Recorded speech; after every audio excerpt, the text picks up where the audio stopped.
Hello. Feels like I haven't streamed in a while. And it's probably because I haven't. Yesterday, I took the day off, which I neglected to announce, so that's on me. Sorry about that, particularly to people in the Discord. Still working on updating the Discord regularly, because that's not my strong suit. Being online is not my strong suit, despite this being a pursuit that I'm on with streaming. So there you go. Go figure. Look, we have another visitor. Or another one of the usual suspects. Miss Teeny Tiny in a box.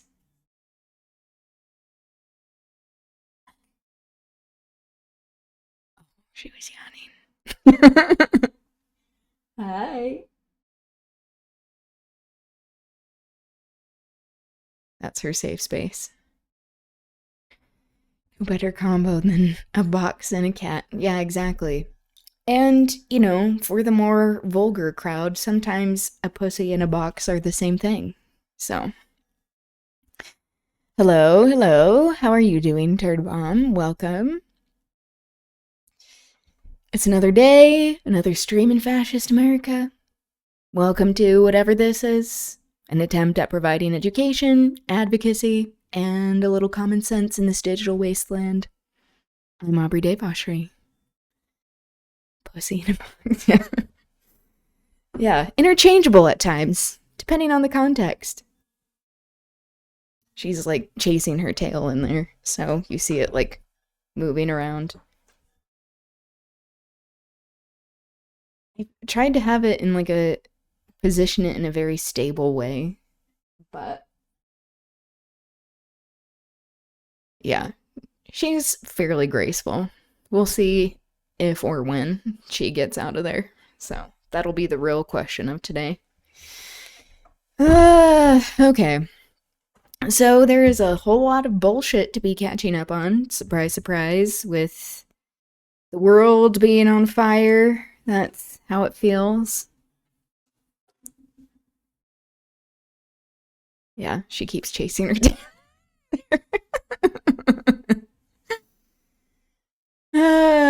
So, since I didn't stream yesterday, when on Mondays I normally talk about global news and national news, and then Tuesdays pivot to state news, local news.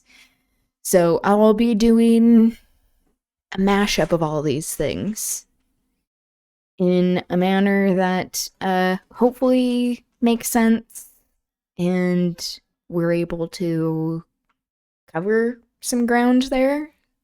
We'll see. I may have this go into tomorrow, and that's okay.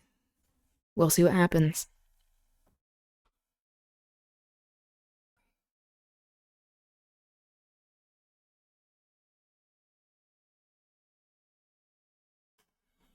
She is not leaving anytime soon. This is like the natural habitat of cats. So what I've heard is cardboard box. My partner and I, we recently got a VCR because we have this old TV that he's been playing some things on, like some games. And so we just got a couple of VHSs, a few VHSs earlier today. One of them being Oliver and Company. So, speaking of cats and cardboard boxes, we're very excited to try it out. We haven't yet started watching anything on it, so it'll be a good time, hopefully. So far, like as we've been rewinding some of the VHSs, we haven't run into any issues. Thanks for reminding me to print that stuff for them. Yes, of course. No worries. All right. So, shall we get into the funny video for today? I have a couple. This one is very short. And I saw this like a few months ago and realized that it was posted 17 years ago. And that was weird to me because I was like, excuse me, I am the target audience for this. Why did I not see this? And to me, it's YouTube actively being queerphobic. And from the comments, it looks like I'm not alone. So here we go. You're in for a treat. Here it is. Nosferatu voguing. Oh yeah, I saw this. Someone's being subpoenaed, which is so wild. Also, I don't think they know what they've done. Like, actually giving him an even larger platform where he'll be able to, like, advocate for himself and speak to the masses is not going to do what they think it's doing. Already, all of this, like, Fox News stuff, like, and the conservative coverage and fear mongering around him, especially as he's been campaigning, like, with Abdul Sayed, that it has gotten him more of a following. Like, as I've seen some of his live streams, there are some people who have like never even joined Twitch before, like especially older crowd, that they're like, he actually like made me want to watch this, and now I like him. That's like, okay, this is what happens. Publicity and all that. So anyway, I'll shut up. You all need to see what this is. It's exactly for me. Oh wait, what does the description say? Nosferatu voguing for his Dancing with the Stars audition tape.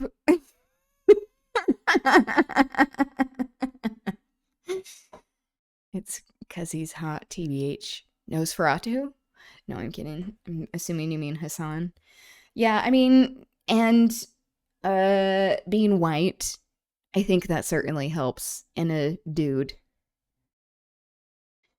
That is an old YouTube gem. You've seen it? I don't know why this was just recently served to me. I'm like, hello? Do you see this happening? I'm the target audience for this. But hello, Photo Piadini. Am I saying that right? I also am like, if I'm saying it incorrectly as well, then I'm probably just offending you. How are you? Welcome.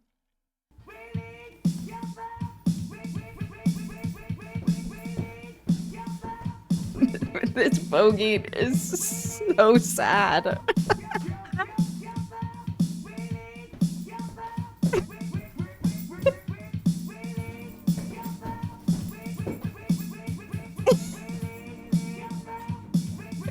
Also, they didn't even take the time to paint the back of the bald cap. Like, let's go back here. Turning around. Just gray.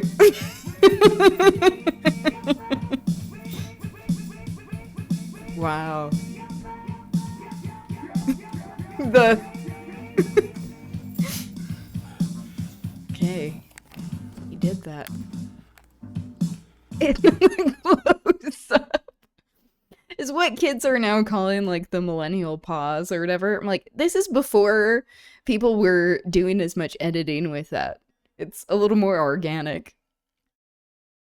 It was one of those videos that became weirdly popular for a weird segment of watchers, but it was everywhere in my first year of uni. Okay. Where was I? Yeah, it is an instant classic for me. 3 weeks ago, so it is circulating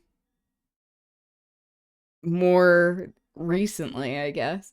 Love how all the old these old videos are on my recommended instead of AI slop. Yeah, that's amazing. The birth of Katya. They're talking about a drag queen, if you don't know. Katya Zamolodchikova. I hope a teenager finds this in 50 years. Yeah. Risking sunlight exposure for art. God bless you, voguing vampire. Exactly. You were so ahead of your time. Probably if you scroll down to 17 years ago, comments are all going to be Italians. Was this served primarily to Italians? What? What an interesting phenomenon. They made a whole movie based on this. I always know a video is going to be good when it's less than a minute long, 15 years old, and recommended to me for some reason. I'm going through mental hell, and the fact that this is recommended to me and no later than 16 years after upload is just so funny to me right now. So right now. That was me. Like, I did think I was in the exact same boat as this person. Of like 4 months ago. Yeah, this is what the internet was made for, exactly. Culturally relevant. Yeah, it was probably recirculating after, like, with the movie Nosferatu coming out, honestly. I'm Italian, so yes, this is one of the weirdest things to become popular, alongside a Danish song called Pop Pop. What? I'm Danish. Have I not heard of this? Pop Pop song? Where have I been? Or is that another one of the Italian phenomena that's happening? Is that it's just being served to you all? Okay, we're scrolling down. So many of these are so recent. Oh wait, what was RuPaul's Drag Race season 11? 17 years ago. Okay. 13 years ago, this video is my center. This video is my calm place where I can simply be.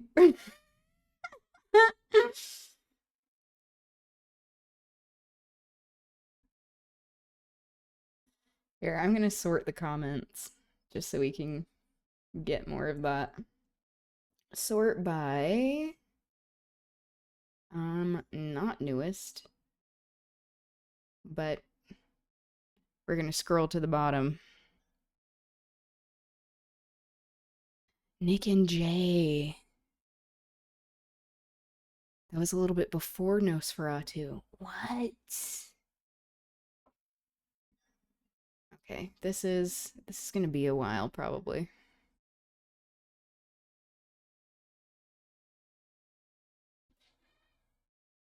We can't sort by oldest apparently. Is that ageist? Probably still high school. Maybe I have heard that, but I don't recognize that name. I just really want to get to what the Italians are seeing, what they're talking about.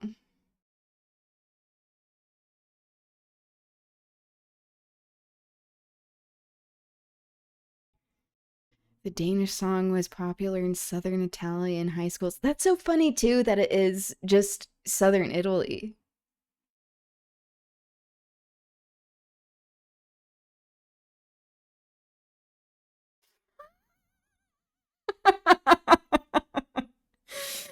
Oh, this is why I love queer people.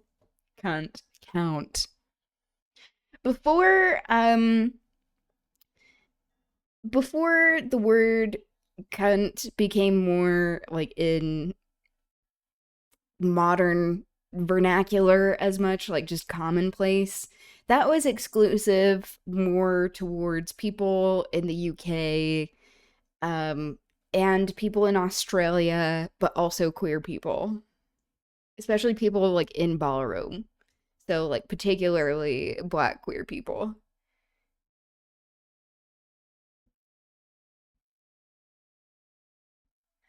Maybe sorting by newest was not the move.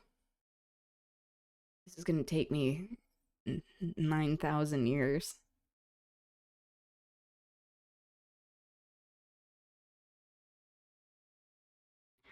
They ruined cunt for all of us. I know. I was saying on a stream the other day that I was like, there, with so much like queer slang being used by like young people, straight people especially, it's hard to pick up on some of those signals. Like that used to be a way that like you could tell if someone was queer or not. With, I mean, in addition to like other signs, but like just some of the slang that people were using. And now there's so many like young men who are dressing in like a more femme way, but they're still like misogynistic for some reason because patriarchy, I guess. So like that is weird to me.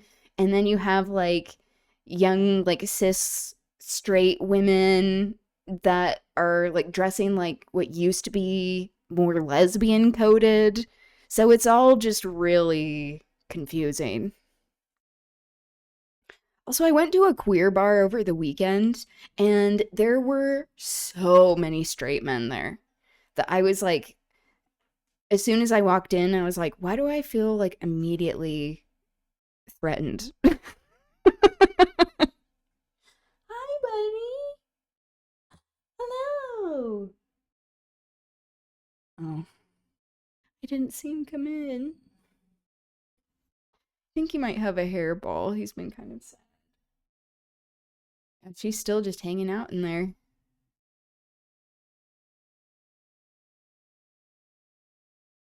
Yeah, it's starting to make my laptop heat up. Maybe I do need to just go to top comments again.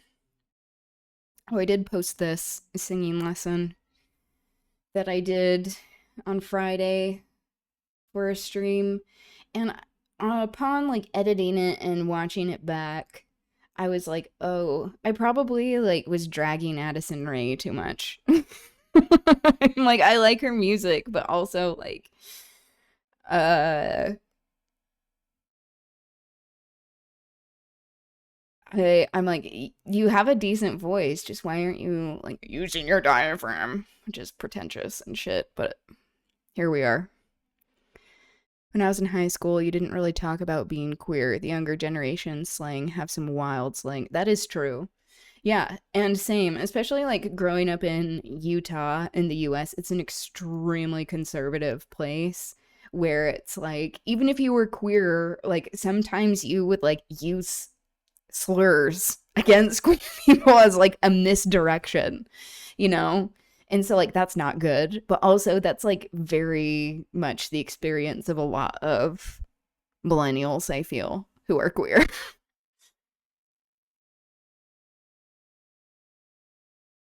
Yeah, so many of these are from recent. Okay. In my free time, because I'm very invested in this, just so I'm like not making everyone sick going through all this, I'm going to take screenshots of the Italians and see what's going on there because I'm very intrigued by that. Also, what you're saying, that pop pop song, let's see. Pop pop, Nick and Jay.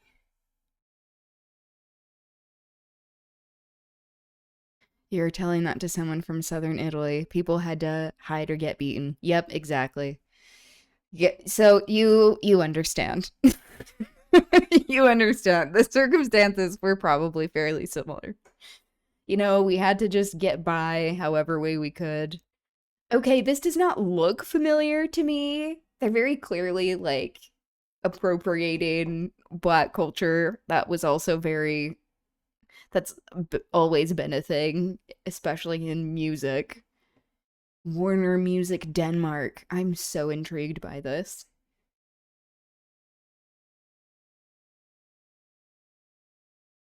Music video.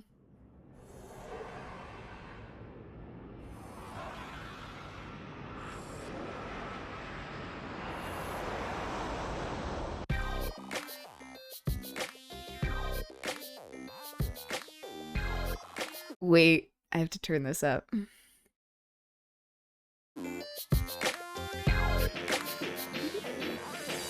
Smuk, rig og berømt. Og Nexus eventyret er først lige begyndt. Jeg selv har en drøm, min drøm, baby. Og min drøm er din drøm. If I had heard this when I was younger, I think I would have had more motivation to like start learning Danish earlier, as opposed to like a little bit in high school and like mostly in college. My Danish is horrible. Baby, jeg har det godt, og jeg skal til party. Og jeg vil se alle herinde være lidt rowdy. Bruger 2 timer på at gøre mig i stand. God damn, det føles godt at være lidt ekstrem. En Versace skjorte, shoppet i New York. Hvem skulle fortælle mig, New York. livet er hårdt? Rom og cola og blå kings, put det på mit kort.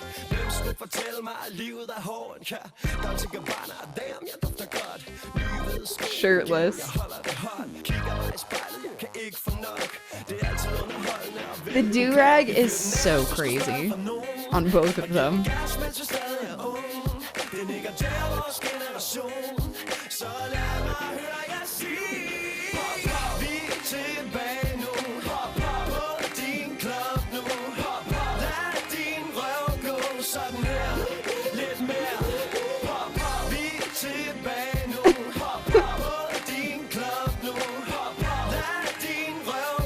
This is so like Backstreet Boys coded.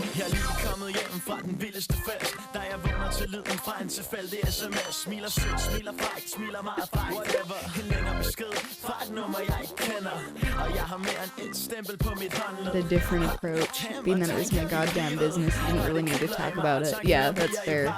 Just doing what you have to do. But friends in need of a social and sexually identity had a very hard time coming out. No, it is true. Especially when you're in environments like that where it's like for your own safety, but also like people deal with so much internalized queer phobia that sometimes you don't even like realize you're queer. Hi. And then like later in life you're like, oh, makes a lot of sense.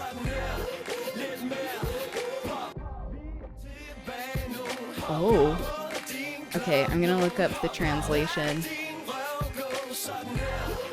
My Danish isn't good enough to be like, I can confidently say that this is what they're meaning. I'm like, I know some words.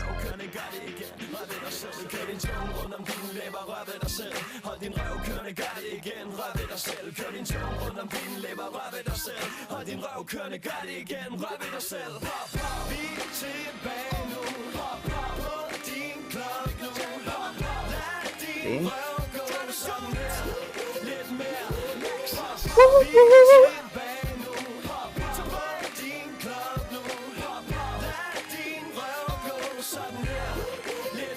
That's so low. Oh, back before we really were TikToking. Okay. Wait, it said that this would translate it. I'm not seeing this though. Again, J. Lega. Like to like. Okay, maybe not. Oh, whoops.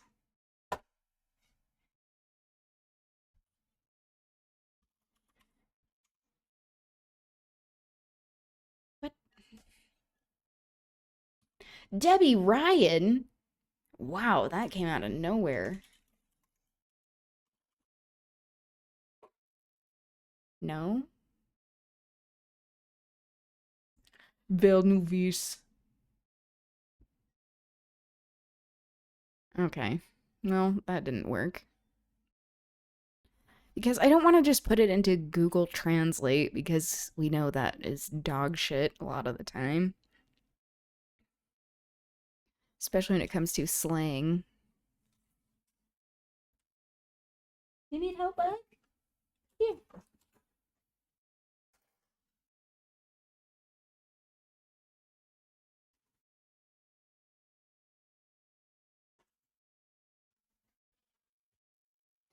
As we were talking about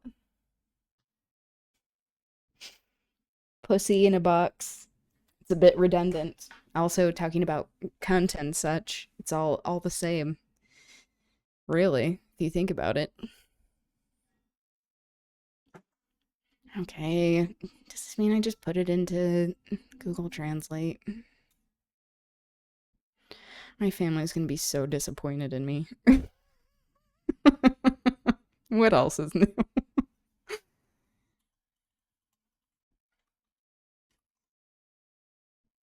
All right, let's see.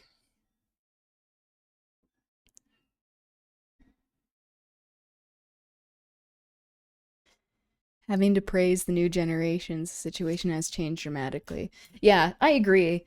Where, especially with people who actually grow up with the internet, as opposed to many of us who did not, and then we were like slowly being introduced to it and exposed to more kinds of people and just ways to be a human, different kinds of humans, that it's like, oh, some people just like grew up knowing that was okay. Okay, so this is the Google Translate version. Young, rich, young, beautiful, rich, and famous, and the Nexus adventure has only just begun. I'm selling a dream. My dream, baby. And my dream is your dream, baby. Yup. I'm feeling good. And I'm going to a party. And I want to see everyone in here being a little rowdy. I'm spending 2 hours getting ready. Dudes are? I mean, that's fine. A little, kind of unusual, even for the time. But that's great. God damn, it feels good to be a little extreme. A Versace shirt, shopped in New York. Yeah, that was probably just, yeah, Chapel. Yeah, in Versace skirt, Chapel, New York. I bought it in New York. I shopped it in New York. It's like the more direct translation. Who told me life was hard? Roman, well, just wait a few years. Rum and Coke and Blue Kings. Put it on my card. Who told Blue King? I think that's a kind of beer. Put it on my card. Who told me life was hard? Yeah, Dolce & Gabbana. Damn, I smell good. New white shoes again. I keep it hot. Looking in the mirror, I can't get enough. It's always fun to knock over a club. Probably meaning like hit the club. Bro. We'll fire it up if you ask from someone and give it gas while we're still young. It's Nick and Jay and our generations. Let me hear you say, pop, pop. We're back now. Pop, pop. At your club. Pop, pop. Let your ass go like this. Whoop, whoop. A little more. Whoop, whoop. I sound like Ben Shapiro reading the lyrics to WAP. Wet ass pussy. Wet ass P word, meaning female genitalia.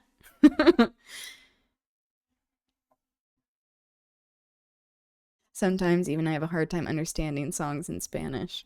Yeah, that is true. Especially with like picking up on slang. On the other hand, younger people have gotten way more racist.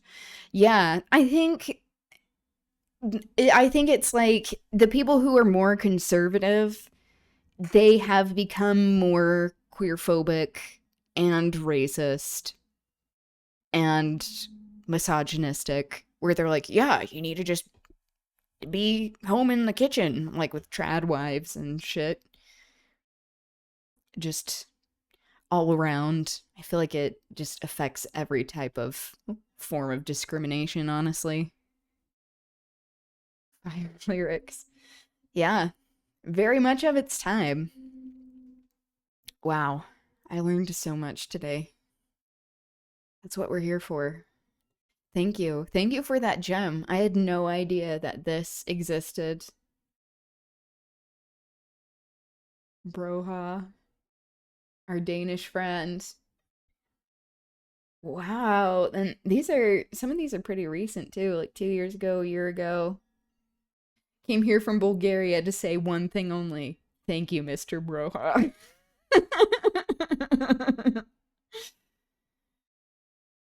Amazing. Okay. So, continuing the humorous videos that we're watching, this is technically a rewatch. So, we watched this on a previous stream, but I did not realize that it was released with like every other episode of this faux podcast that The Onion was creating, this satire. I thought that they were like doing a layer of like being funny, like adding a layer to it and being like, oh, we're only releasing episode 3. And then I come to find out that they released many on the same day. So let's give this a listen. A very fatal murder. The worst kind. 911, what's your emergency? 2 full moons! Run! Run! Horrible. Just horrible. I'd keep an eye on Calloway if I were you. Oh yeah, he fucking did it. Show everybody the 7 of hearts, your card. What do you mean Nice, Haley's you. dead? Oh my god, you didn't know? Do From the far-right Onion people and share Onion Public the Radio, Onion articles I'm David believe they are Pascal. true And also in the this US? Does that happen? I would assume so, that happens, especially with like a recent one. Like, I need to bring this up. That's like, this isn't even satire. This is just real life. Like this, OpenAI announces construction of new data center on top of sick child. That just sounds like news. But yeah, I honestly would not be surprised if that happened. I'm not like in communication enough with more conservative people. But yeah, it probably does happen. By now, I feel like The Onion has been around for long enough that they're like, oh, it's satire. But, you know, there are probably, I mean, Americans, we aren't known to be the brightest. We're going to start on the feud of who has the dumber populace again. But I love this conversation. It's like humans in general can just be dumb. But it also goes to show how, like, conservatism, like conservative thought, fascist ideas, that it brings in some of the stupidest of our kind, honestly. So had this obviously fake article a couple years ago going something like, vegan player refuses to eat the horse at chest.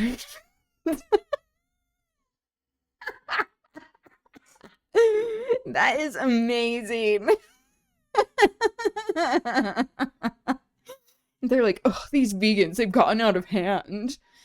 I can see that people being confused. We have numbers to back it up. Like 50% of Americans don't have a reading comprehension level above the 5th grade or something. Yeah, and like sadly, it also, like how I've mentioned before, it's not necessarily like people just being inherently dumb. It's because of this lack of funding in educational systems that like the education that people do get is very poor, particularly in areas where there are these conservative politicians and policies dictating what people learn or don't learn, more importantly. Because, and I think, like, even if you aren't in some of these conservative strongholds, which, like, Utah is, where I'm at, it's like learning about any sort of foreign policy, it is just a series of, like, isolated events rather than, like, acknowledging American imperialism. So, yeah, it's wild how little we all know, even about like civics, like even how our government works, and that's intentional. It is oversimplified, and so everyone's just kind of like, well, why don't we do this? And it makes it so, like, most of the time with resistance, it is really just like this larger campaign for education of like, oh, this is the situation that we're in, because most people just don't know and don't care a lot of the time. We are at 35% functional literacy in Italy, and I feel it's a very conservative number every day. Yeah, I think it's especially with places that like have a history of, I mean, really, like, most, like, colonizer nations that, like, used to have empires, places that are like, we don't want everyone to know about this, so we're not gonna teach you how to read. Which is one of the reasons why I'm like, the kids aren't reading, but it's not necessarily their fault, especially with like how all these algorithms are built. Like they're meant to keep people on and addicted, not to actually like serve the most educational, helpful content, because fascist billionaires, capitalists are controlling these algorithms and are the owners. And so it's like, okay, how about I'll just read aloud to people? Will that have any effect? I don't know. But there you go. You have to bring it to the space. At least that was my rationale. It's a very fatal murder. Oh my god, that smells amazing. What is that? Oh, that's an elephant ear. An elephant ear? Yeah, I've got to tell my patissier in Brooklyn about this. Small town America is full of surprises if you slow down long enough to look for them. It's good I'm rewatching this because I don't remember a lot of this. Moving slow is a way of life in Haley Price's hometown of Bluff Springs, Nebraska. And oddly enough, that's the way the residents of Bluff Springs seem to like it. It can be perverse at times, the fact that your next-door neighbor knows your name, but it can be endlessly fascinating too, watching the way these simple people pass the time. Step right up and test your luck. $1 gets you 5 chances to toss the rings. $2 gets you 12. The rudimentary game being described here is called ring toss. I watched for hours as men, women, and children of all ages handed over money that they had presumably earned in some sort of factory or mill to throw rings around a small, unremarkable target. Their prize? Nothing more than a fistful of tickets to be traded in for plastic junk. Oh, you just missed. Better luck next time. Hold on, I think I've got a 20. Do you guys have an ATM? Peculiarities like this were abound at Callaway Day, Bluff Springs' annual tribute to the town's biggest benefactor, W.O. Callaway. On the first Saturday in June, the denizens of Bluff Springs descend on the Callaway Fairgrounds to eat, drink, and be merry, all in the name of the man at the center of my investigation, the man who may or may not have killed Haley Price. We'll get there. I love to go to the Ferris wheel, but my brother is too scared. My dad has a great tactic of hitting fake newser with even big fake news conspiracy theory. Moon landing, it's fake? What do you mean?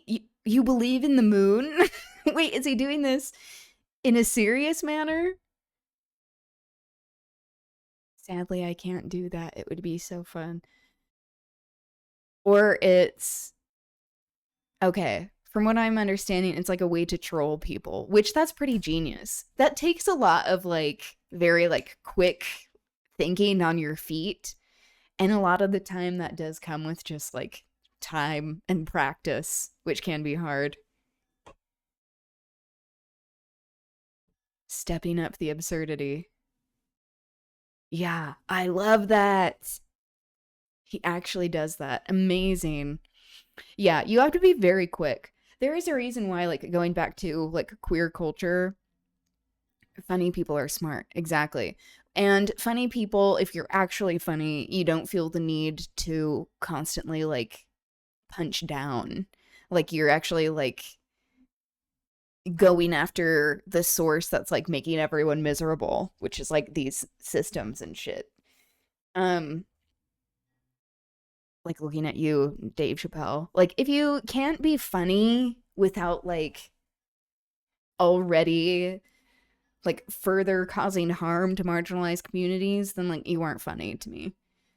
But, like, as we were talking about queer culture, it's, like, that's one of the reasons why, like, reading, like, the concept of reading, and, like, throwing shade at people, like, that comes from ballroom, that arose in Harlem, specifically in New York City, and how it came specifically from Black queer people, where it's a training ground, where it's like, if you can like be kind of like catty and like a little bit mean to like your friends in a space where you are like technically like supporting each other, it's a really good training ground for being in the outside world, where like when people are being dehumanizing to you, if they're going to be like, oh, like, well, you look like this. And then if you can, like, read them down and be like, you look horrible, bitch. And, like, no one wants to see what you have to offer. So, like, why are you talking to me?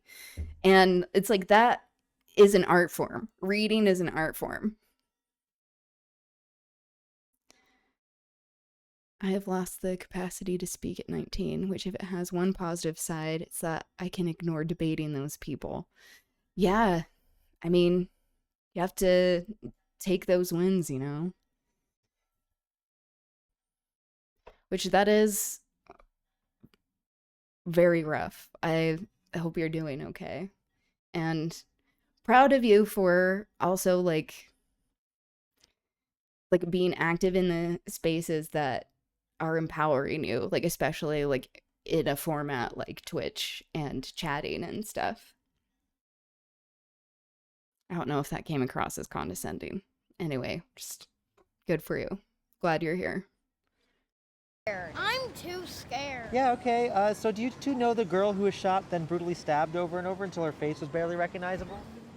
Up until this point, I've given you the facts about Haley Price's case, the circumstances of her gruesome death, and the calling I felt to expose her killer on this potentially award-winning podcast. But to understand Haley Price's demise, it's important to know the fertile earth from which she sprang.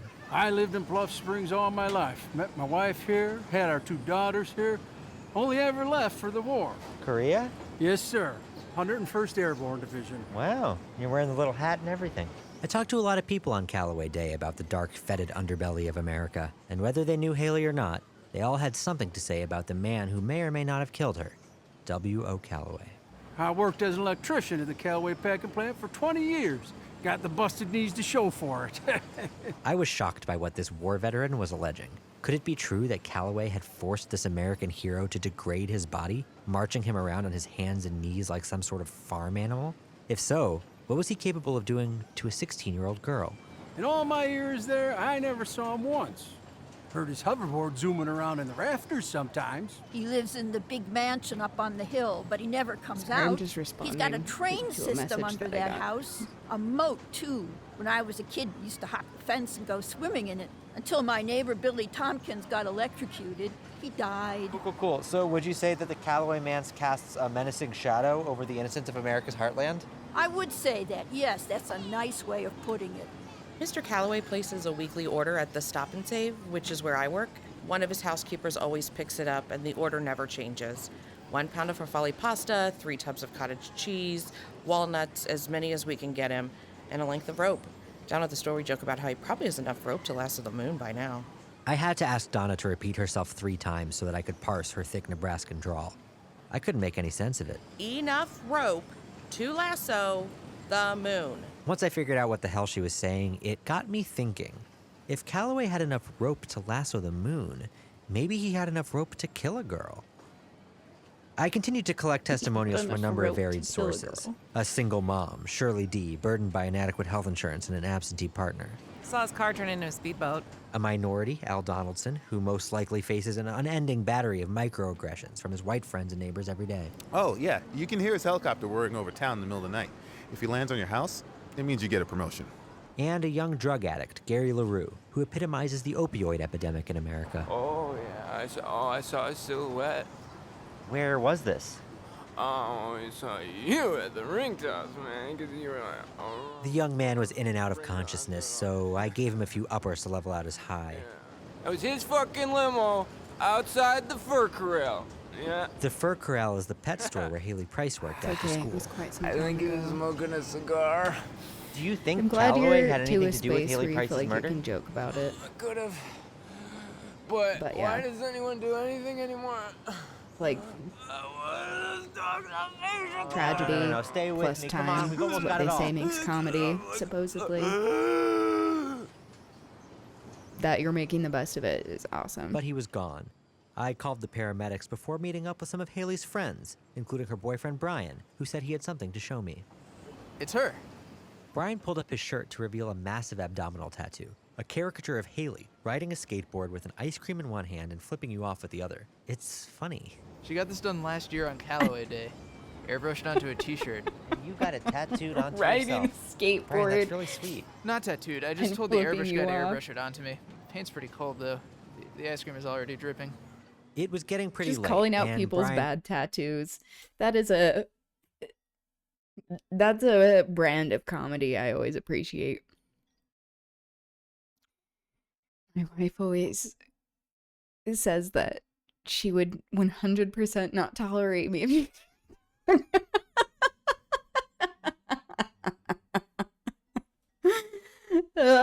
See, that is love when you can joke about things in a way that you're like, yeah, I'm here for you. And then you can really go after each other.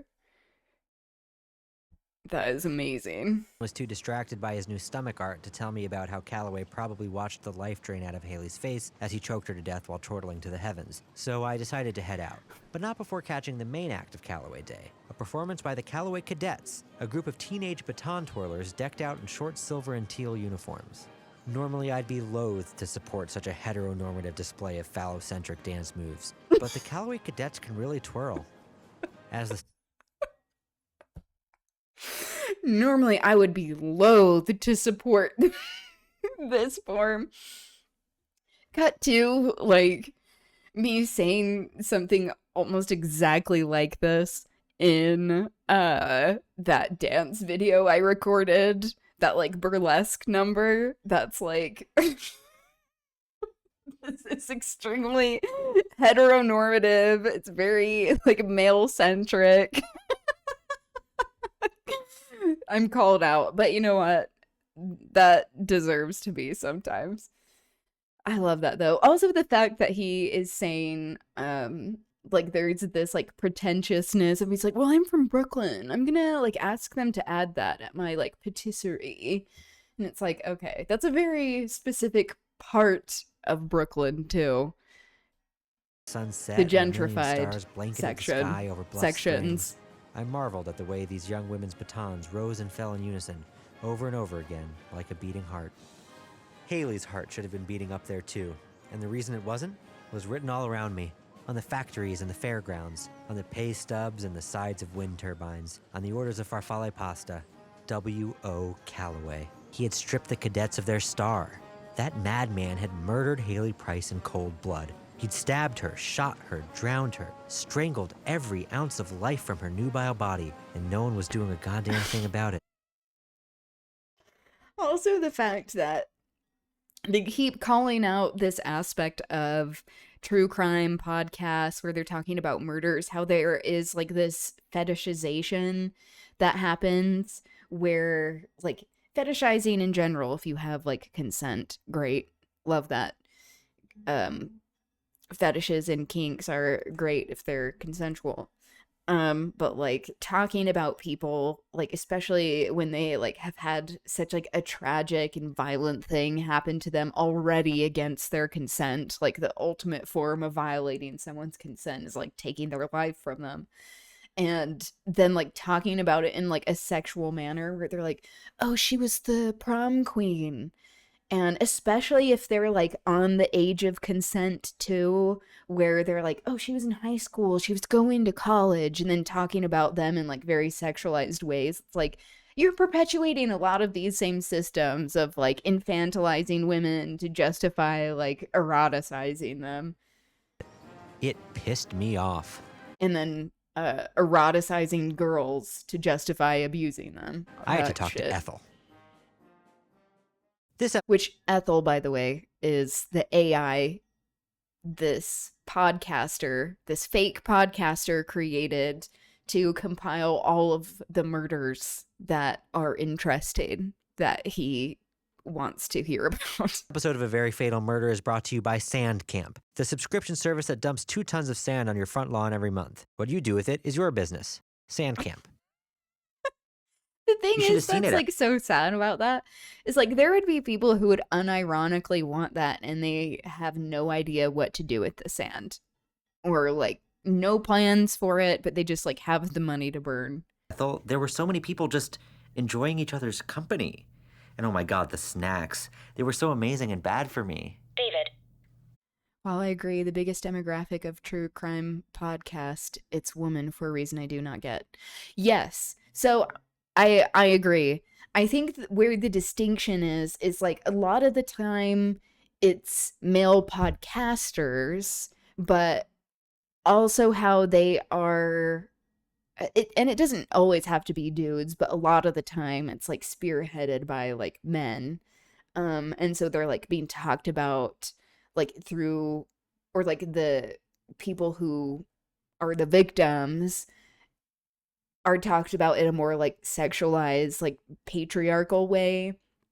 But honestly, like as someone who would listen to a lot of true crime podcasts, I think part of it is like a coping mechanism for dealing um with patriarchal violence and harassment, like sexual harassment and stuff. It can make you feel, especially like as someone who was like assigned female at birth, like I was very like femme presenting growing up, that like when you are like treated a certain way where you're like taught that you're an object and that people don't care about like your mind, they only care about like your body and like taking advantage of it, that it can feel validating, like sadly, but also makes sense at times to listen to this kind of stuff because you're like, I'm not crazy. Like feeling threatened by just like existing. And like a lot of the time, like with these true crime podcasts, it's like it's very like sensational story, but it doesn't even necessarily have to be that. It's really like, oh, other like this is happening and people normally aren't talking about it. So like when I feel afraid, this makes me feel validated, or this makes me even feel like I'm prepared to handle certain situations, where it does this kind of normalization that can be harmful but also validating for people, where they're like, okay, so this is happening, someone's actually like acknowledging that it does happen, and it is just helping us see like what many of us experience a lot. So there's like this morbid fascination that sometimes I think it's like a trauma response in like trying to make it into something that makes sense, or making it so like people feel like they have control over it in some way, of like the more I learn about this, the more prepared I'm going to be, or like the more I learn about this, the more I'm like, oh, I am actually understanding more about the world, that like growing up you aren't taught like how to protect yourself at all. So I don't know if that helps at all. The lawn care freaks would love that. The sand camp. Honestly, I'm like, my partner would probably love that. My wife is terrified by home invasions where we live. We had the last recorded home invasion in 1996, yet she listens to true crime podcasts about home invasions gone wrong. Yeah. Yeah. So sometimes it also is like the continuation of a morbid fascination in it, of like, I have this fear, and then hearing stories about it makes it be like, okay, that's not that irrational. And like this does happen. Like growing up in Utah, like I don't know if you heard about like Elizabeth Smart, like back in the day. It was like in the early 2000s, but she was like this young blonde white girl who was living in this more like upper class suburban area, and she was kidnapped like out of her bedroom in the middle of the night, which like the situation was highly unusual for many reasons, especially with like someone like this happening like with people in different classes and races, and someone actually like in doing a home invasion and taking someone, like when it's not someone who's related to them. It's like all of these very unusual things, but like growing up, that was like a fear I always had. I was like, oh, I'm just gonna be like kidnapped, I guess, like when I'm sleeping. So like that probably contributes to some of my like sleeping issues, or like lack of sleep. But yeah, it's like that kind of stuff is like so formative. I don't know if your wife heard about that story. Maybe you should ask. Maybe you can report back and see. Or like if she heard of a story like that growing up where it like had a big impact, and then she's like, oh yeah, this is what happens. But yeah, it's honestly like sometimes a way to like demystify things of like, well, the more information I have, then like I don't have to be as scared, but sometimes it can like do the opposite thing, and it can also make you have like fucked up dreams and stuff. Yeah, it's a balance. Honestly, I heard someone say, like a therapist one time, this was during lockdown, like during COVID and quarantine, and that I heard a therapist say that like if you are consistently like looking for stories like this, sometimes it's more than just a morbid fascination. It's because you are used to having like a certain level of stress and like it as a trauma response, and that you are like replicating some of these feelings in order because it feels familiar, and then that makes you feel safe. And that like made me have to have like a very hard look at like the media I was consuming, where I was like, oh, a lot of the podcasts I'm listening to, they have like a content warning beforehand. That's not good. And then also living in like a very high stress time, being in lockdown, that I was like, maybe I need to diversify my media diet so that I am not just constantly getting like this really heavy, like stressful stuff, even if I like find it interesting. And it has helped me, to be honest, to be like, oh, it's good for me to like find more things that I think are funny and like have that in there with everything else. Her main problem, jokingly speaking, is that she is too shy to make phone calls to the police in that case. And I, of course, can't. So you're in a pickle there. But honestly, if she was in danger enough, like feeling that, I think she'd be able to. But if we're being honest, sometimes the police are, not only are they not going to be helpful at times, sometimes they can even like make things a lot worse. So that may be a good thing. It's like if she would rather like call a friend or a family member or someone around that's like, okay, I trust them more than cops. That's also like a reflection of like my experience with cops in the US. So there you go.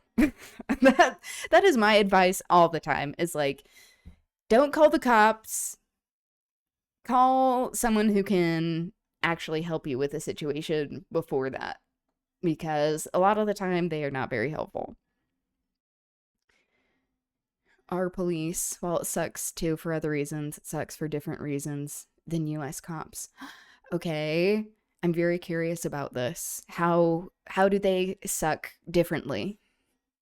It appears as though you had a nice time. I really did. Yeah, cops in the US, they just are always armed and like are so fucking sensitive about everything that they are just like so ready to just shoot people and brutalize people at like the drop of a hat. So that's our main issue. And they just like have this huge power trip, which honestly I feel like most law enforcement systems and bodies do have this problem of having a power trip where there's just this huge power imbalance when they come in contact with civilians of any kind. I'm actually doing a pretty good job of enmeshing myself into the fabric of this town. And it's weird because I thought it would take years for me to understand such a primitive way of life, but I really connected with so many people at the fair. Brian has this dude in the podcast saying that he's enmeshing himself. That is so real with these podcasts too, of like, these are people's lives. It's like they get to come in, get more notoriety, make money off of people's tragedy, while like the people who live there have to like still continue life in this environment. Then saying that it's a primitive way of life, which is just like so gross. That's also just like colonizer language. I've been to the US quite some times. I've had a close encounter with a Louisiana cop that was scary to say the least. Yeah, cops in the South. Yeah, especially when cops are extremely ableist in the US and are constantly just using excessive force with people with disabilities. Our cops are less on the aggressive side, more on the patronizing one. Interesting. Yeah, so it's still like this power thing, but they're just like acting all high and mighty. Yeah, I don't trust cops no matter where they are. I think that has also kept me safe. So there's that. Hilarious friend Skiff, who's Would always you like to A. Go over the evidence, B. Make an accusation, C. Continue to exchange anecdotes, D. Open email. A, please, Ethel. Pulling up the evidence. Okay, so what we know is that WO runs pretty much every industry in town. Shipping, pharmaceuticals, public arts, parking meters, the giant wind turbine on the edge of town, just everything. David, would you like me to draw a conclusion? Please. The conclusion is, if Callaway owns everything in town, everyone in town works for Callaway. But no one has actually seen him. It's all whispers and glances, Ethel. Really spooky stuff. And get this, if the whole town works for Callaway and Callaway killed Haley, that makes the whole town complicit, in a way. Your logic is sound. Just like these absurd conclusions. It's like, of course AI is going to be like saying like, oh, it's not like the power structure.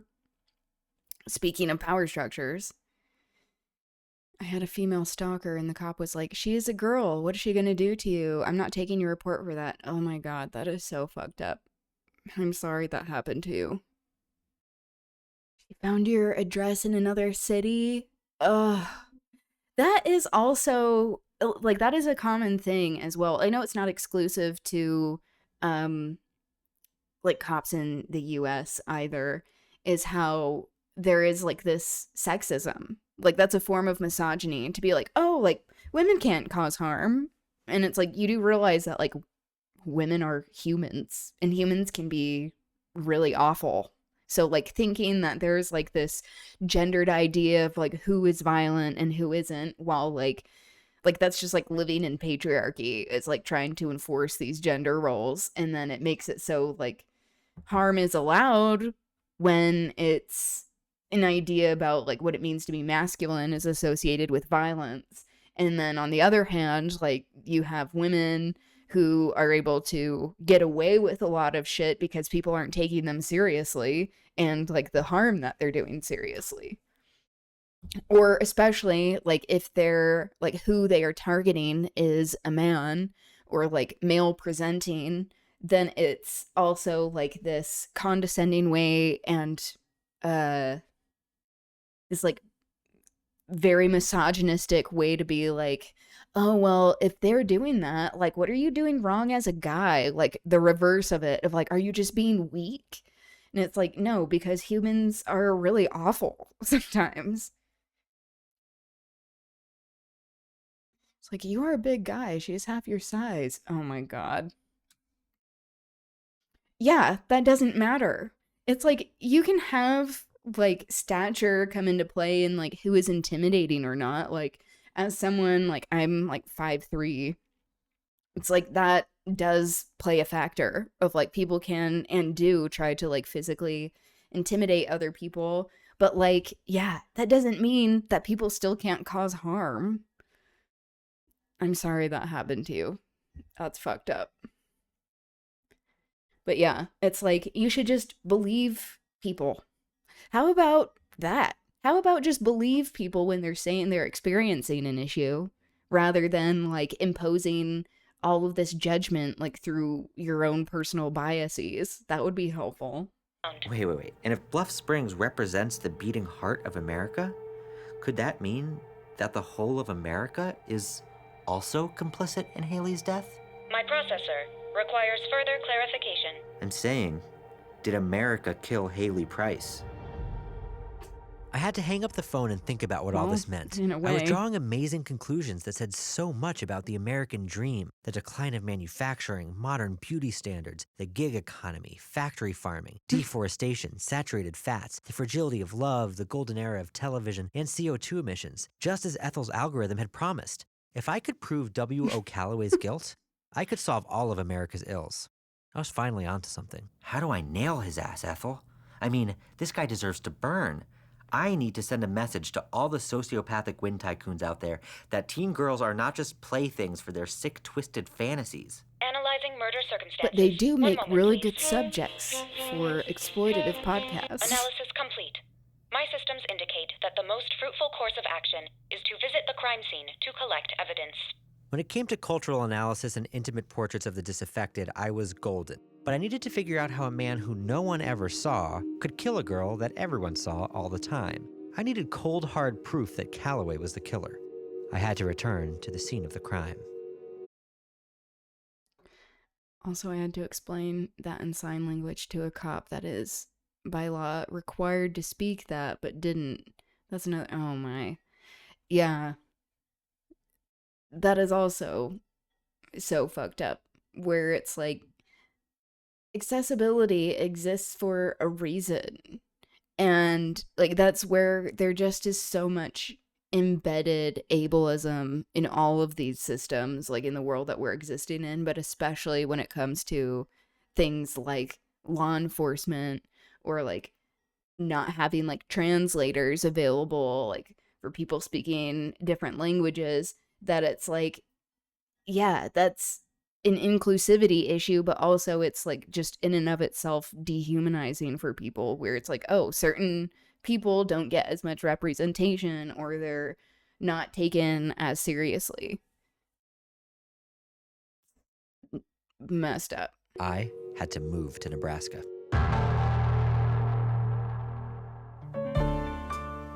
Next time, on A Very Fatal Murder. How could one man have done all of this? We're also deaf, right? Fuck, he's bleeding out. Oh, fuck, oh shit, oh fuck, oh shit.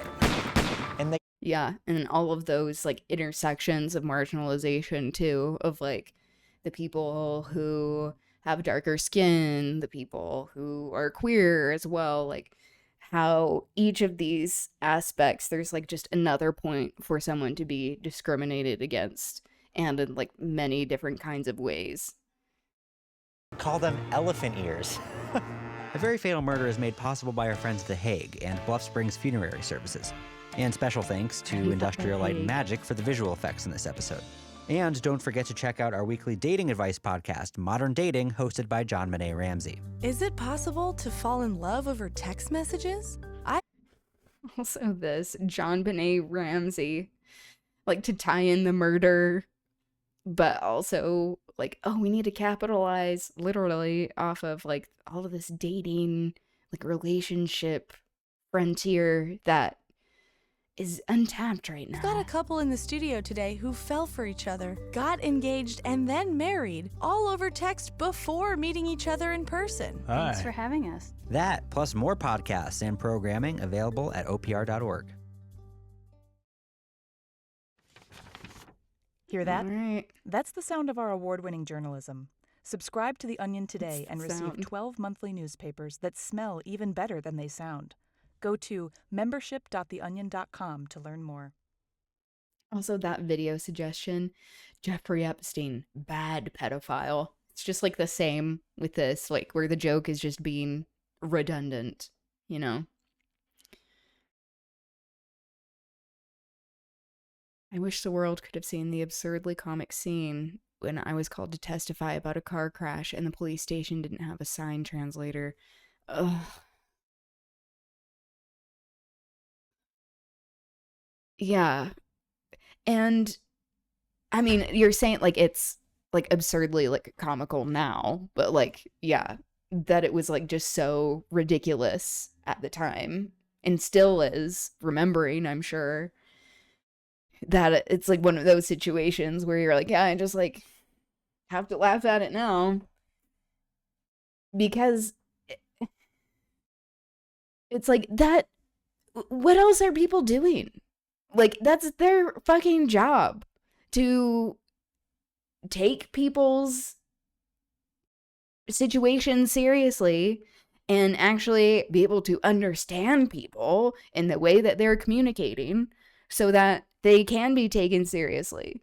But so it's like all of these layers of having to work through actually being understood and Yeah, I'm sorry you went through that. Italian cops are required by law to speak sign language.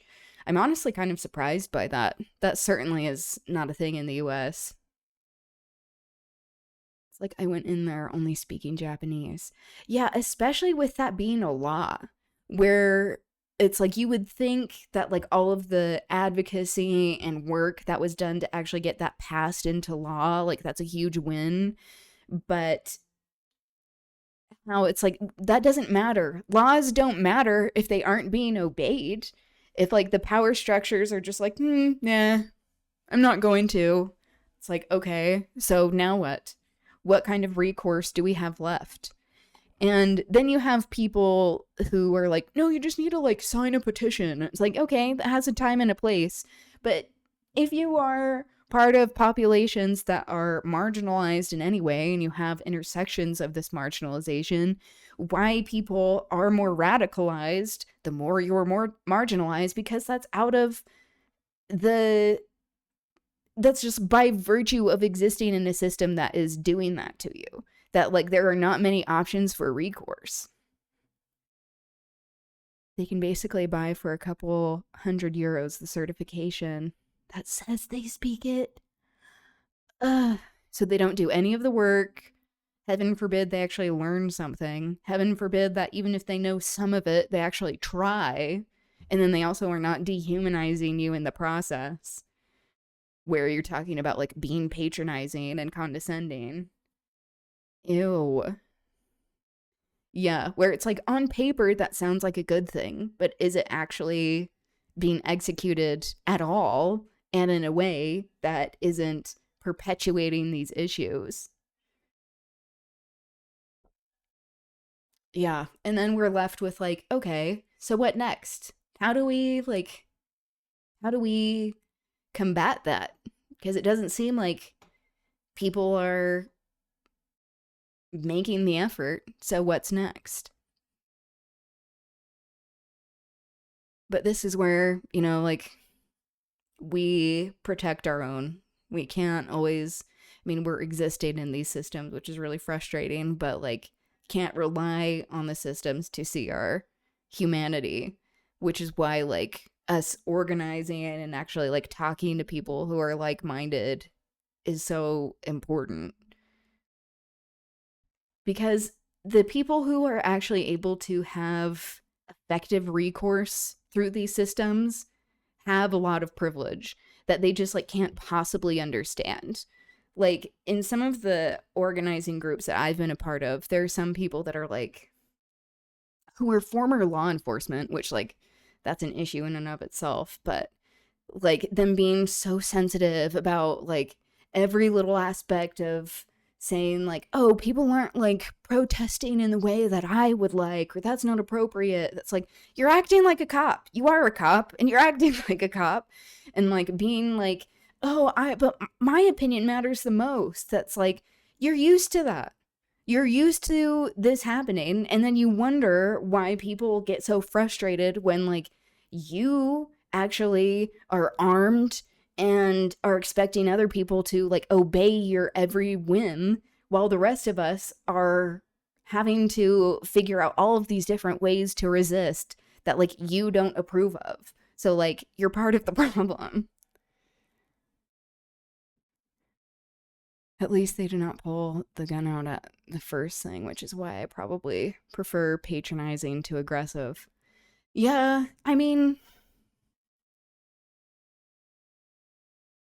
but the thing is though, is like that's a good point of like having to like pick and choose between these like fucked up situations. It's like that shouldn't have to be a thing to begin with. It just like goes to show how like when you have these power imbalances, like there's no way for people to not like become part of the system that is oppressing people, where it's like you may have more regulations around like what they're allowed to get away with their aggression, but yeah, it's just like fucked up, which is why I'm like, I don't trust any cop. It doesn't matter where you're at. They have their own biases and are just giving into these systems. They protect systems. They don't protect people. When I was stopped in Louisiana, I was actually speeding. In Italy, when police stops you, you get outside of the car. You do not do that. Oh. Yeah. And like those aspects of like how you stepping out of the car, like, and drawing a gun on you, and then they expect you to somehow be the more mature person, where the argument for cops always is like, well, they felt threatened. It's like, how do you expect people to act when from the beginning there's this power imbalance, when like people may not understand like what the correct protocol is? Like, that's their job. That's their job. They should be like, oh, hey, we need you to do this, this, and this, rather than being a little baby and like, oh no, like, I'm gonna get out my gun. Like, okay, so like not following whatever your expectation is in this particular moment that you did not relate to me, that like I could die from it. Cool. Glad that's happening. Yeah, it's fucked up. And just like how that is such a common occurrence of like,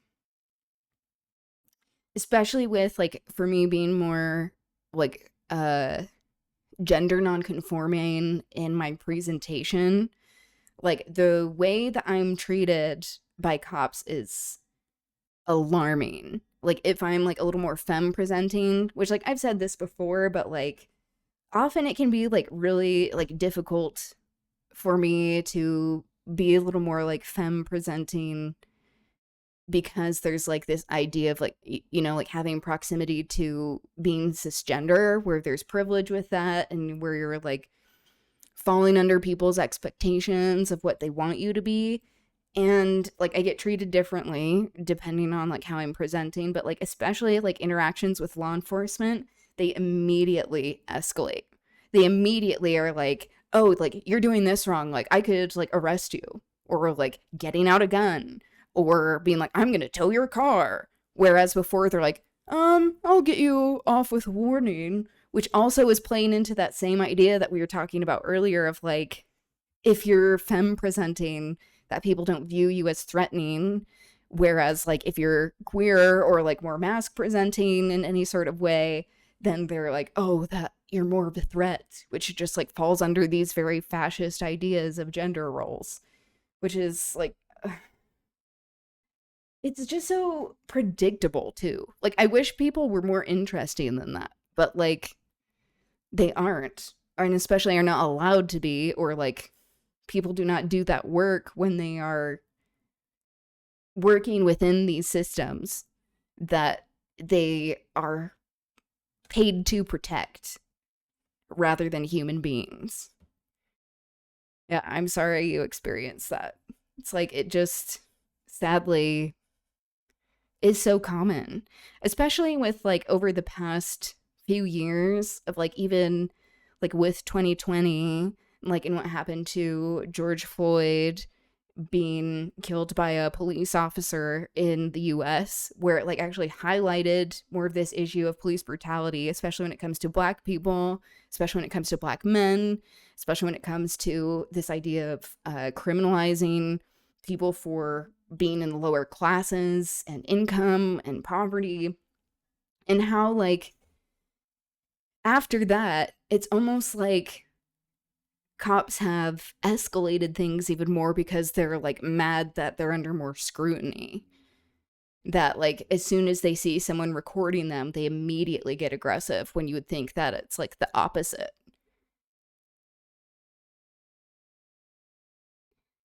The escalation of our cops depends totally if they find your surname on the ID to be of an important family or not. Well, yep. That's how it is in India as well, of like, if you are not part of like the Brahmin caste or like an upper caste, but like there are very like common types of names that are associated with being Brahmin, that like cops de-escalate immediately. Been to the US several times, traveled by car most times since the orange dude came in. And I had to stop my trips because I didn't feel safe. Yeah. I mean, that's probably for the best.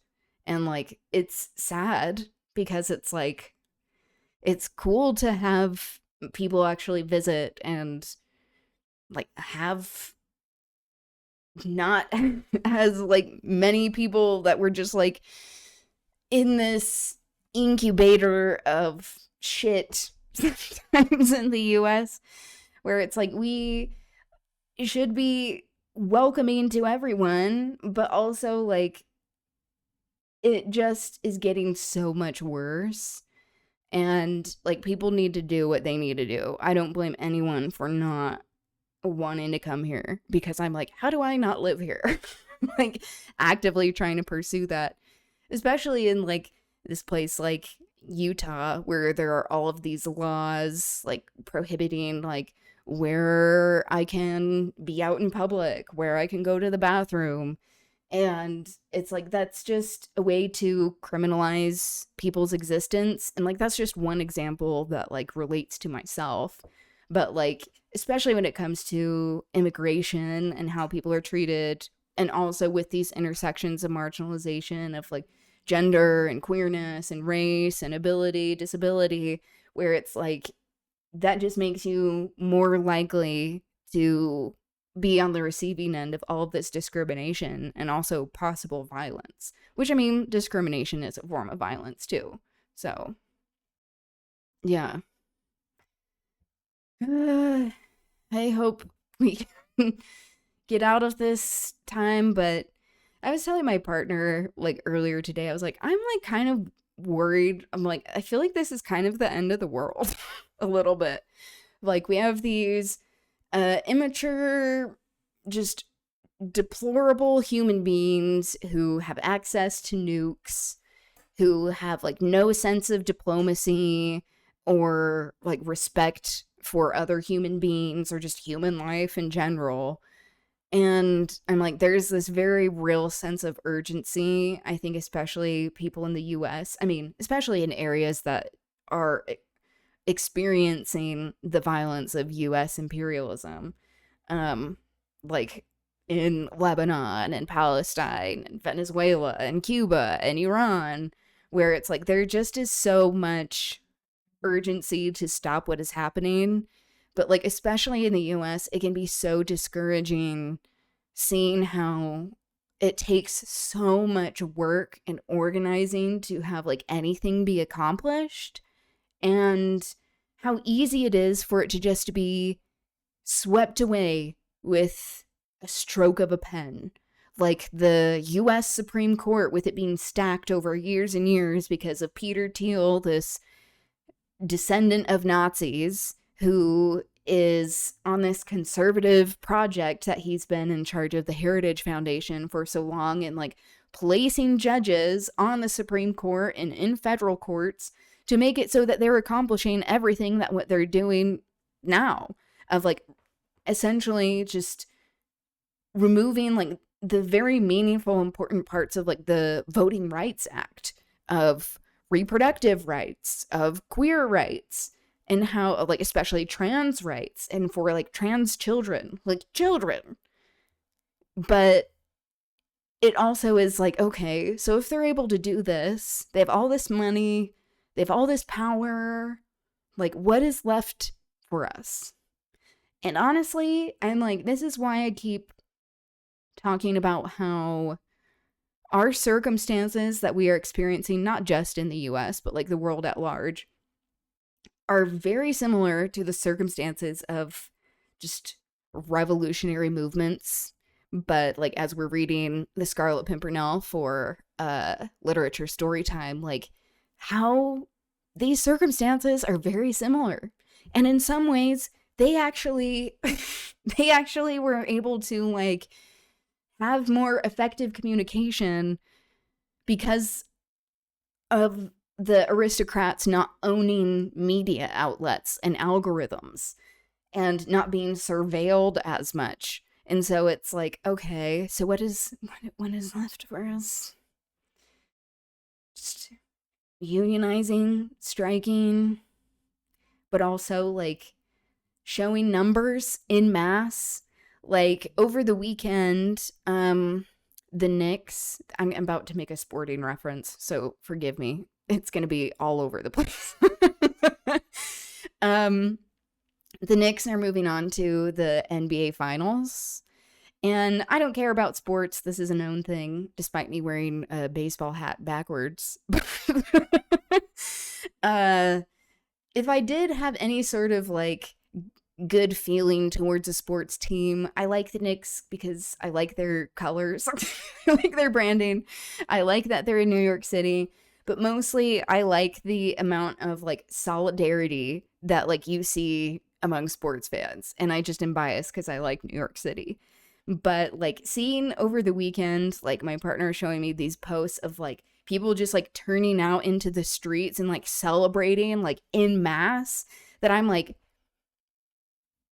the billionaires, the people in charge better look and see, like, this is what people are doing when they're excited about something.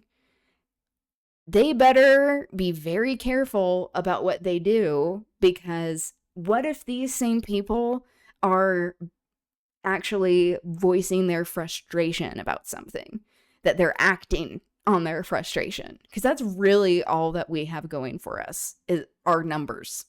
Like, just that we have a lot of people. Because they're not smart. They have to exploit our labor and our intelligence and talents and just humanity for a reason. Don't worry, I feel the same way sometimes. Yeah, it's rough. Politics is one thing, but it's all the climate shit being so irreversible is what worries me the most. Yeah, and like having to like deprogram so many people when they're not interested in doing that work themselves. The pendulum has to swing, right?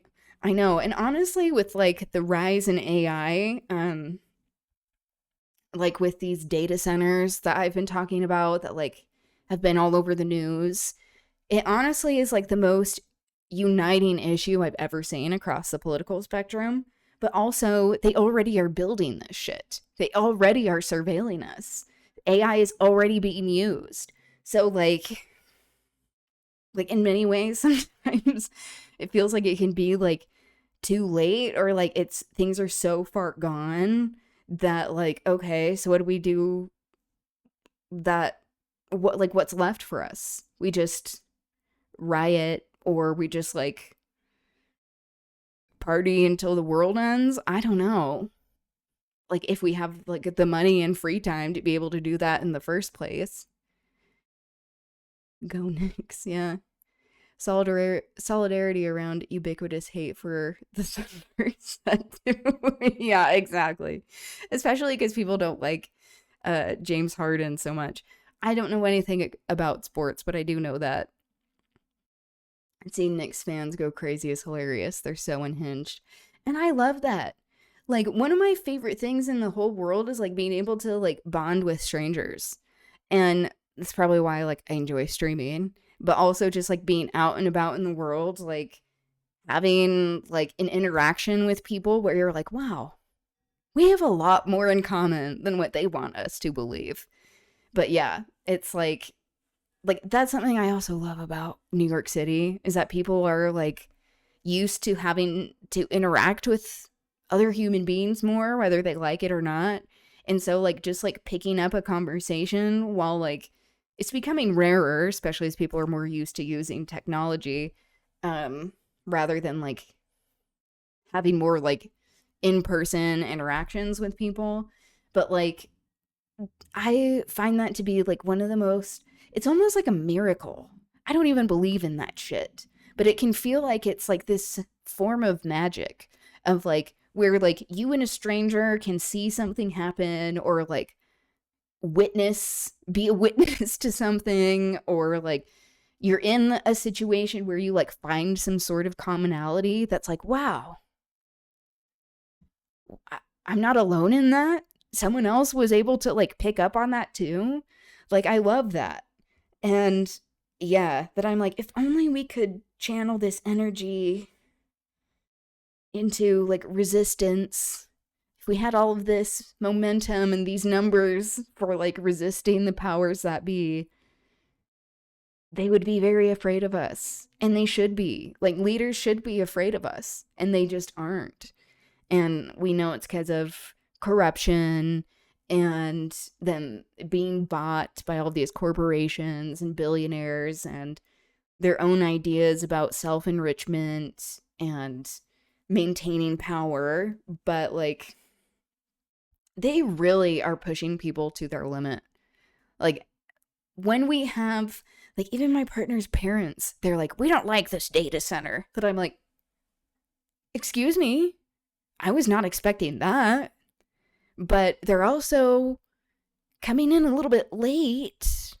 Not to say that it's not good for that to happen at all, but... And then also when we're, like, doing organizing, like, in all these organizing groups, like, even that I'm a part of, like, people having such a hard time agreeing on anything or wanting to, like, police, like, be cops themselves and be like, okay, we need, like, this top-down structure in order to decide anything. That's like, no, that's part of the problem of how we got here. How do we make it so, like, everybody has a voice and that it's actually practical to, like, organize and execute these ideas rather, and, like, gather these ideas in, like, an equitable way and it's inclusive, so people's ideas are actually being listened to, instead of it just being, like, a mini dictatorship where a few people are like, no, we like this, that's it. We started the group, so that means what we say goes. That's, like, that's not what leadership is. Not like I want to be in any sort of leadership position. It's a mess. But honestly, with all of the, like, frustrations of what's going on, like, even within organizing and stuff, like, seeing where people put in the effort and, like, have the heart and motivation and solidarity to actually stand up for other people and on issues that don't just affect themselves, like, that is, like, really inspiring to me, that I'm like, okay, like, I don't know what else there is for us. And, like, these conditions are not acceptable to me and to a lot of people. So, like, we have to try something, right? Anyway, that's a very hopeful message for this. I didn't title this stream like the world is on fire for no reason. But, yeah, it's a lot. It's a lot, but we have to keep pushing anyway. Which is why I think, like, as we have been talking about the importance of education and how so many of us are not educated, especially, it's like, I will own up to that as well, of, like, understanding where we are ignorant is a really important aspect of actually doing something about it. So, like, continuing to try and learn and listen to different perspectives and actually be in spaces where you feel like you are heard, or, like, people are taking your ideas into account, where you, like, feel empowered, like, those are the spaces and environments to hold on to. Anyway, I'm just, like, preaching. I'm not qualified to be doing that. Oh, anyway, thank you for the conversation, folks.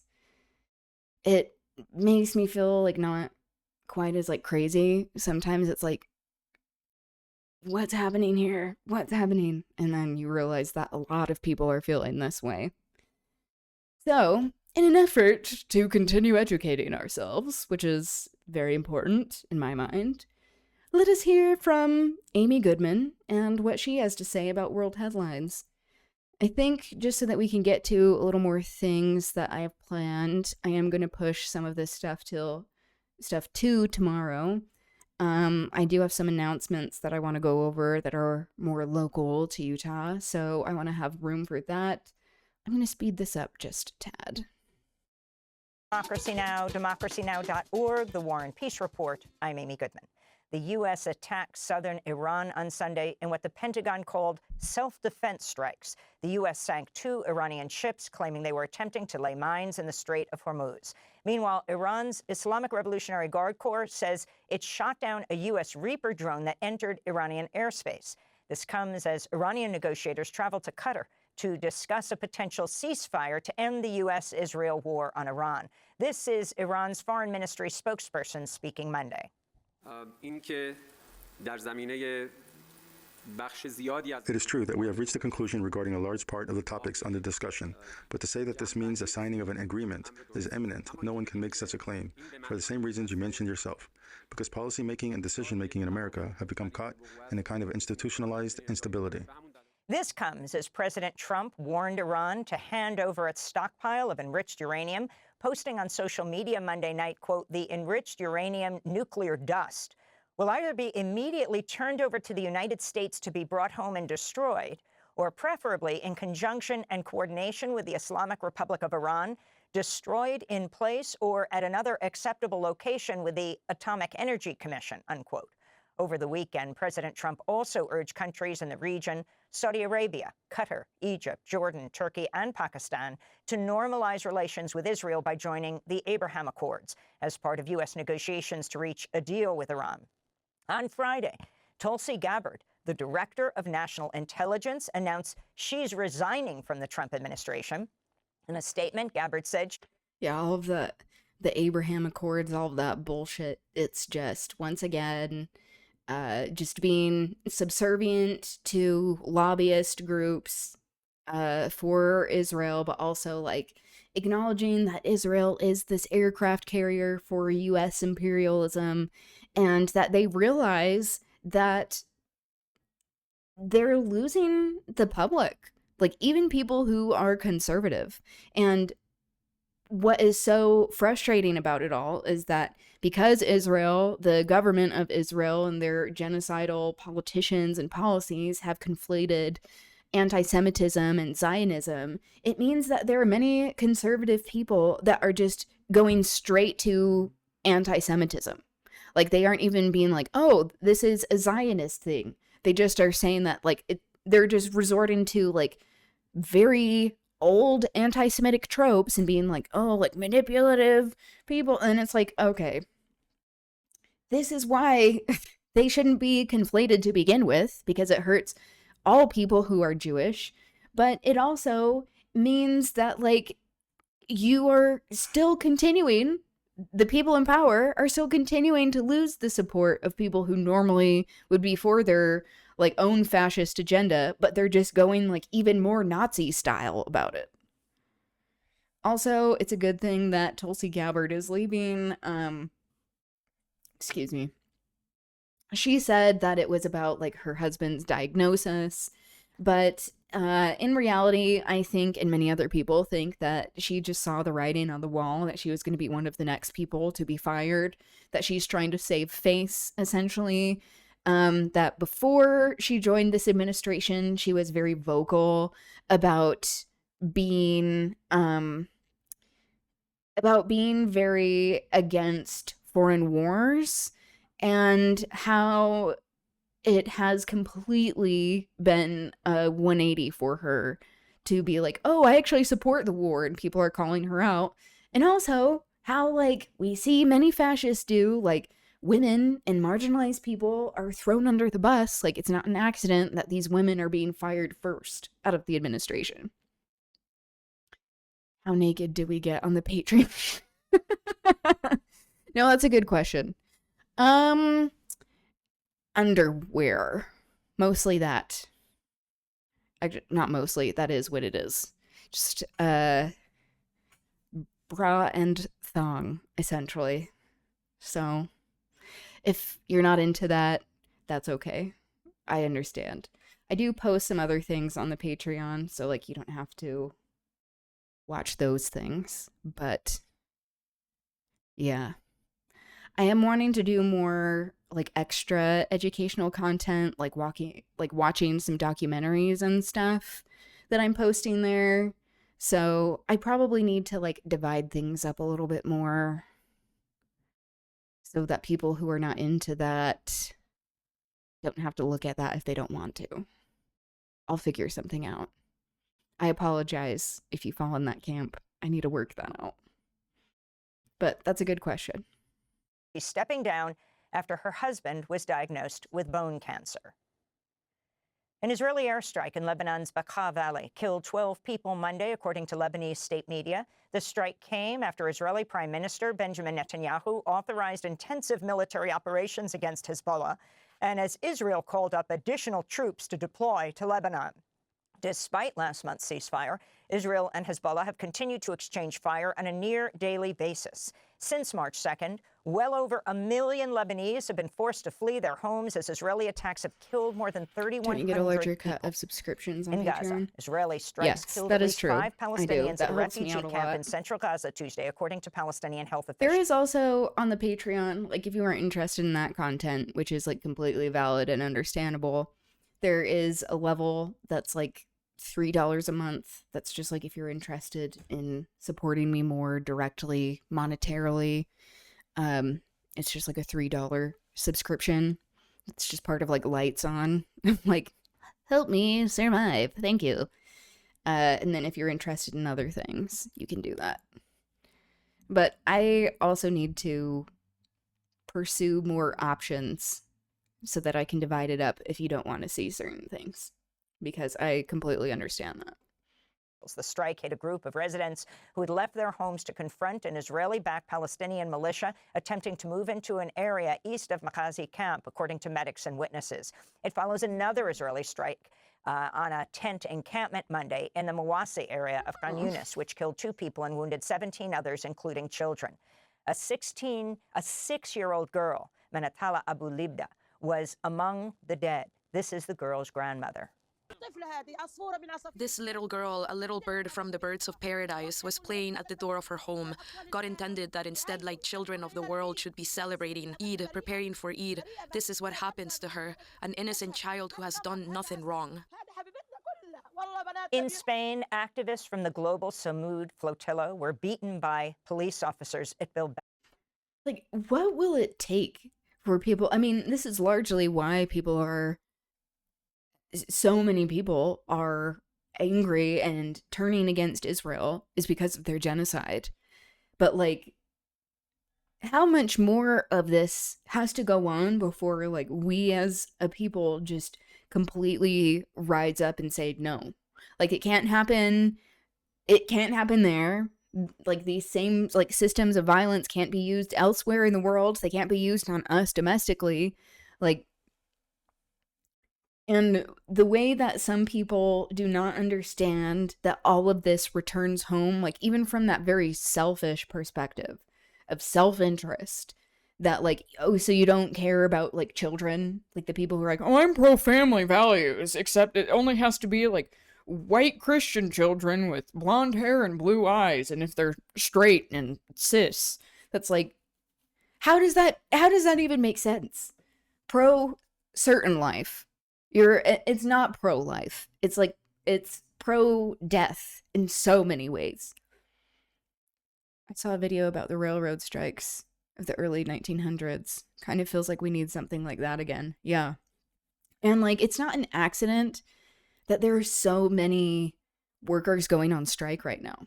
Like, even in Utah, that's something that I want to get to a little bit, but it may have to be tied into Thursday, where I do more like labor and organizing, education and news, where like people at the Sun Trap, which is a queer bar, that they've been trying to unionize and strike, and they've been getting a ton of shit. Like people at the Salt Lake City Library, people at the UTA, people working for the state government, that it's like all of these areas, like any area where workers are trying to organize, like bosses are using age-old tactics to just squash resistance and intimidate workers. So it's like, it's such hard work to organize in that way so that it's effective, and it can be really disheartening and demoralizing with how easily they are able to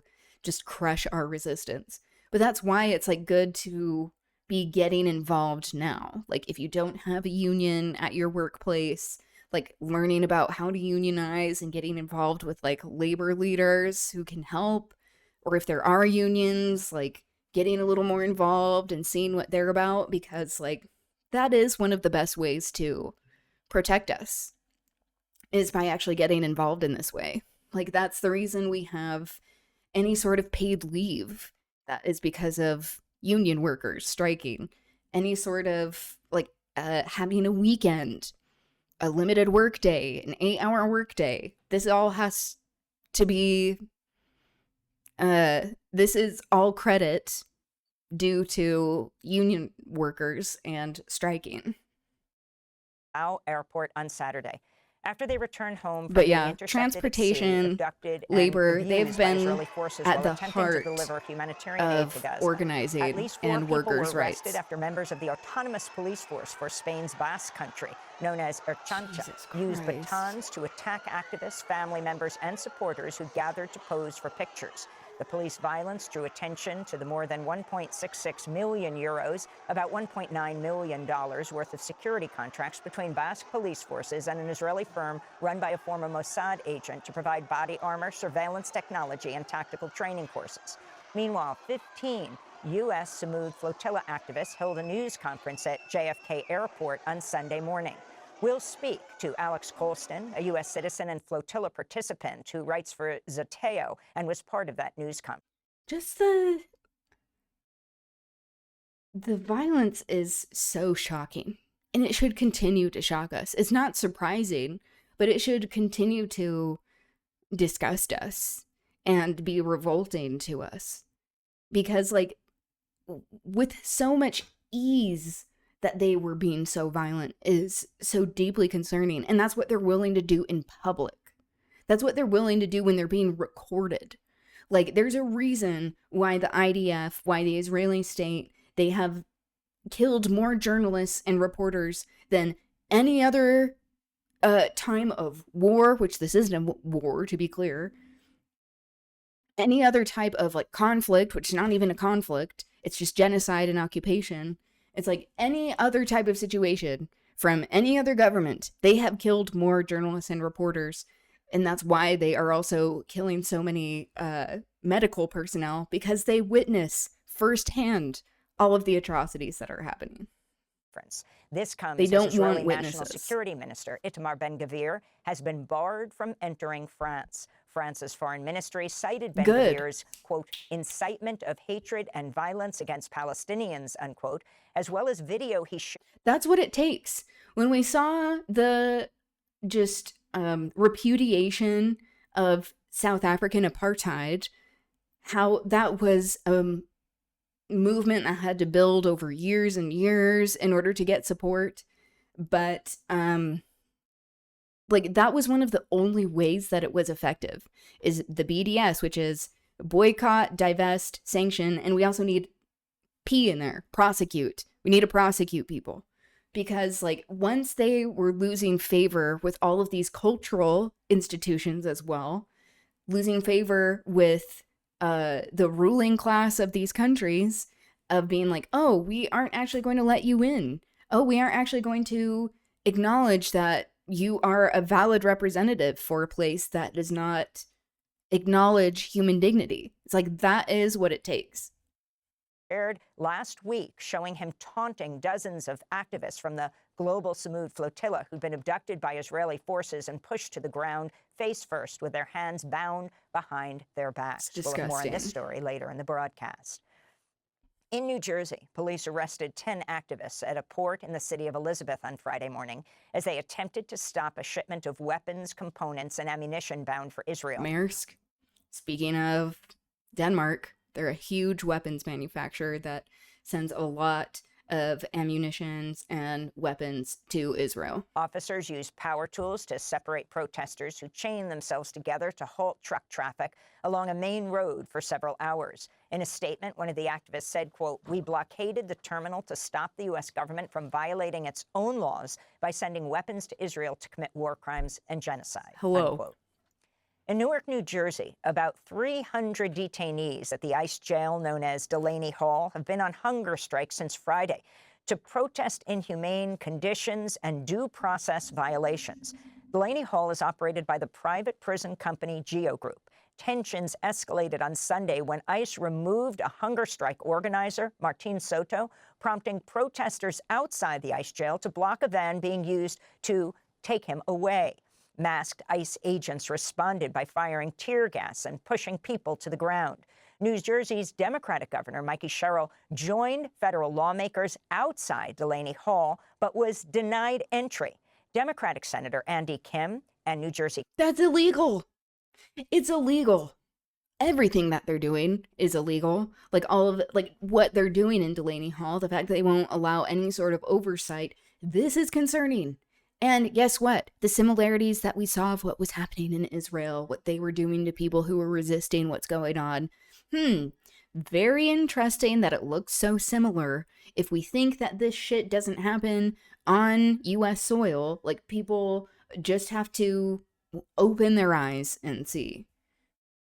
Congressmember Rob Menendez, who toured the facility, described the filthy bathrooms, abusive guards, inadequate medical care, spoiled food, and said prisoners were being threatened with deportation to Ebola-stricken countries. We'll have more on this story later in the broadcast. A federal judge in Tennessee has dismissed all criminal charges against Kilmar Abrego Garcia, the Maryland father of three who was wrongfully sent by the Trump administration to El Salvador's notorious Secat Meg. We'll see if they just aren't trying all these other tactics and other trumped up charges to be inflicting and imposing on this poor man. But like, to be clear, this isn't an isolated incident of like all of the horrible atrocities that are happening in ICE detention, that it's like that hasn't just gone away.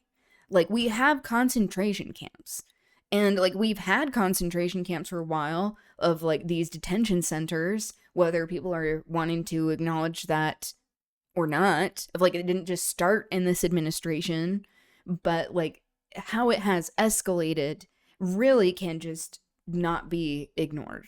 A prison last year.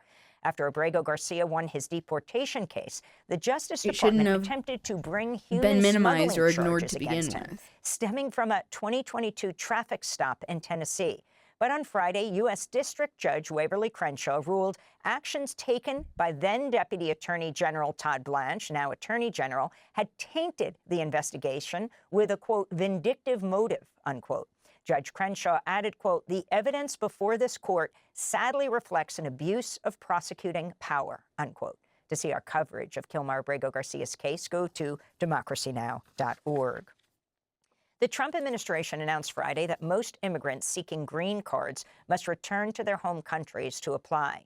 U.S. Citizenship and Immigration Services said it would only grant green cards to people already inside the United States, only in, quote, extraordinary circumstances, unquote.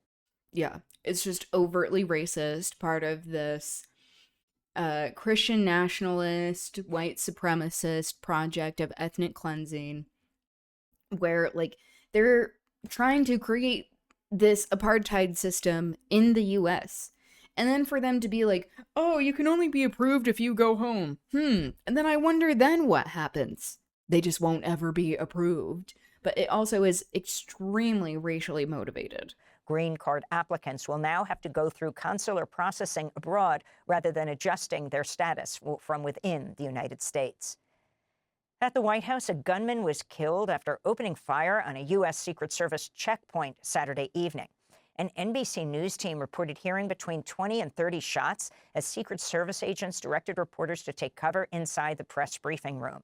Secret Service officers returned fire, hitting the suspect, who later died at a hospital. A bystander was also wounded. According to police, the suspect was identified as 21-year-old Nasir Best of Maryland. President Trump was at the White House during the incident, but wasn't impacted, according to the Secret Service. Russia's foreign ministry has warned foreigners to leave Ukraine's capital as soon as possible as the... I think what's happening, because apparently, Nasir, the person who was attacking, or was a gunman, was known to have been sending threats in the past, who was known to FBI, that he was in the state mental hospital, I think, that I would not be surprised if they are intentionally letting people out who, which, like, by the way, these mental hospitals and institutions are, a lot of the time, people are in horrible conditions, that they're not given the care that they need, that actually getting access to care and resources is incredibly expensive, that people can be mistreated a lot of the time. So, like, just because people even have the privilege of being able to be in a state mental hospital doesn't mean that they're getting the care that they need, to be clear. But many people are not even afforded that. It would not be surprising to me if they are starting to let out people who have a past of this, where they are monitoring them, watching where they're going, and maybe even, like, planting this idea of, like, oh, maybe you should do this, so that they are able to manufacture more consent of being like, the president's always under attack, where people who are dealing with mental illness, who need assistance and resources and care that the system is denying them, that they're being used as pawns. Like, with the White House Correspondents' Dinner, I know some people are like, oh, this was all staged, which, like, I'm not going to say that is not a possibility.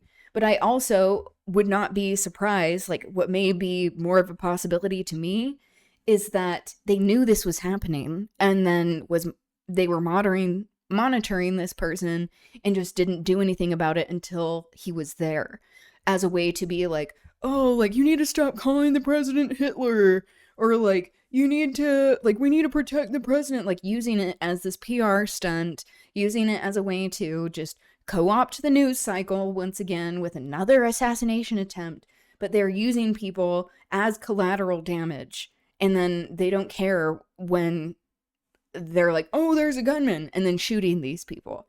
That it's like, I think that is pretty likely, that the government is enabling this to happen so that they can use it for their political ends. Kremlin threatens a new wave of attacks following weekend strikes on Kyiv that killed at least 4 people and injured more than 90 others. Russia used a powerful hypersonic ballistic missile in the attacks, which struck high-rise apartment buildings, schools, a marketplace, and a water supply facility. Among those warned by Russia to leave were diplomatic staff from foreign embassies, including the United States. The head of the European Union mission in Kyiv said diplomats from all 27 EU nations would remain, adding, quote, Russia wants fear, panic, isolation of Ukraine. It will not work, unquote. The World Health Organization warns cases of Ebola are spreading faster in the Democratic Republic of the Congo than public health workers can respond. WHO Chief Tedros Adhanom Ghebreyesus called on neighboring countries to take immediate action, warning the number of suspected deaths from the Ebola outbreak has reached 220. On Sunday, police in the eastern Congolese town of Mongwalu fired shots into the air to disperse a crowd that attempted to reclaim the bodies of loved ones at an Ebola treatment center. It's the same city where last week people set fire to an isolation tent run by Doctors Without Borders, Médecins Sans Frontières. This man survived after his brother died of an Ebola infection. Apart from God, it is the doctors, because they are the ones who understand the human body. So if you argue with a doctor, well, you will see for yourself. I am very grateful to the doctors because they have helped me a lot. When I arrived, I was even wondering whether I would be buried today or tomorrow. And Pope Leo issued a sweeping declaration Monday on the risks of artificial intelligence in the form of a papal encyclical that runs more than 42,000 words. So sobering.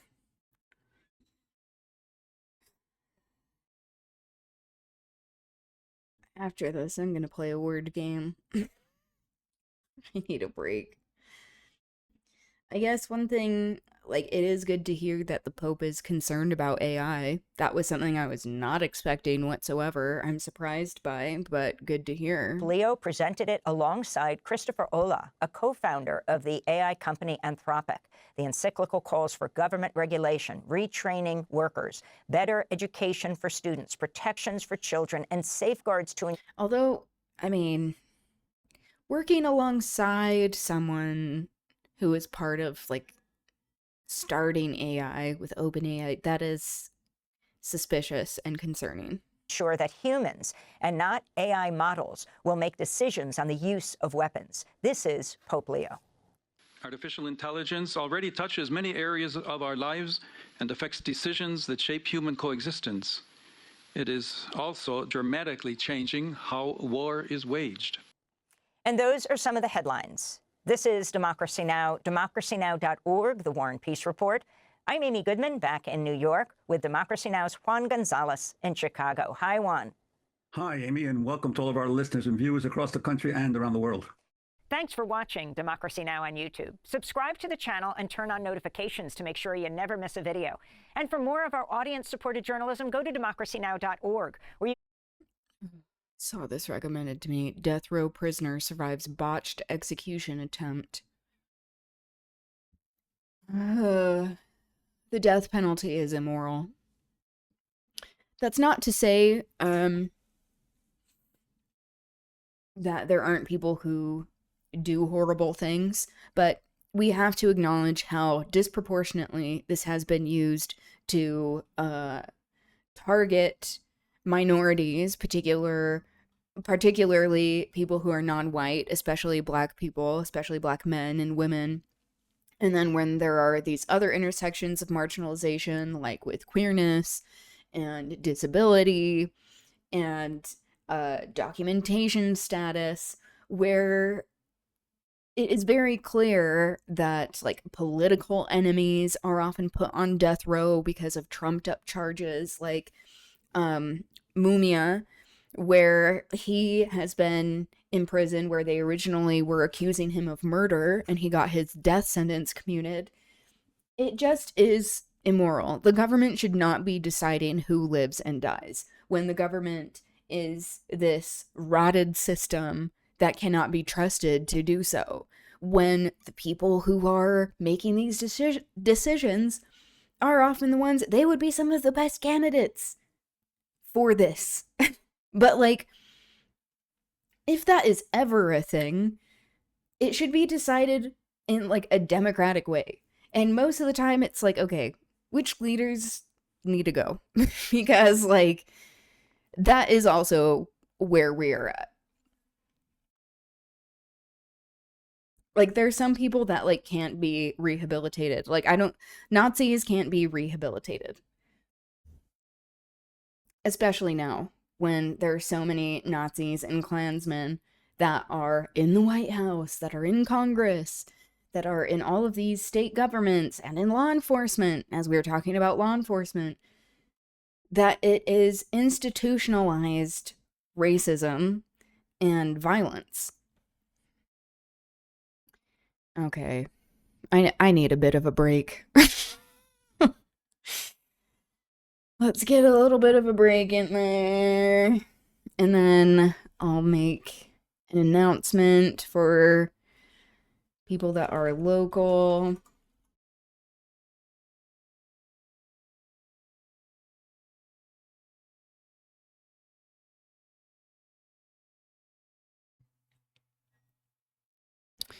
Okay. I'm gonna play this. Oops. Just adjusting some of the sound.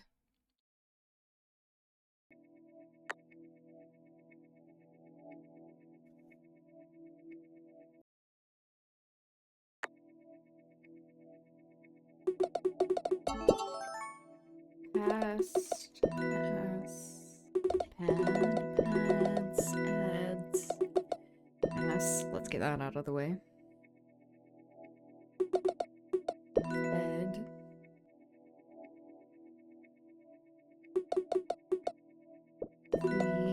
C's, P's,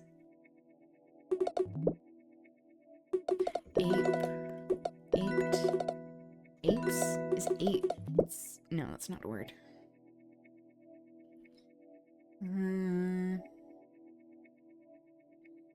Asps, kind of snake, I believe.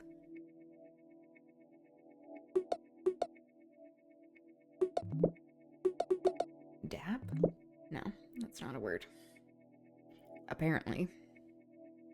Spa. Spas.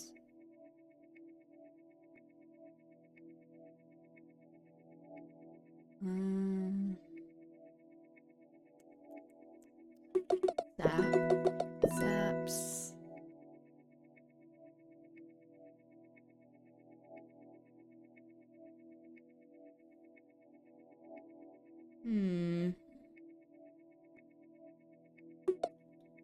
Oh, S.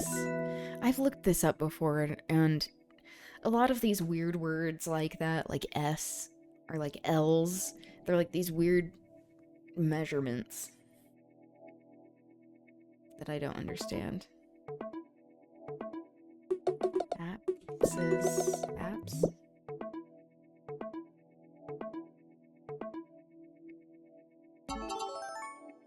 Spades. Oh, I was not even close to that. No, I was gonna say plural. That's not that. Slurp. Pearls. That's a type of knitting stitch. Pearl. Slap.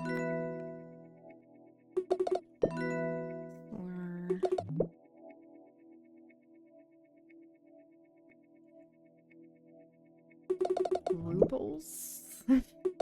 RuPaul?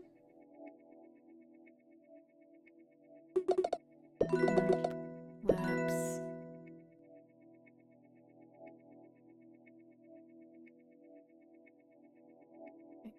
I keep seeing the word like spirulina, and that's definitely not that.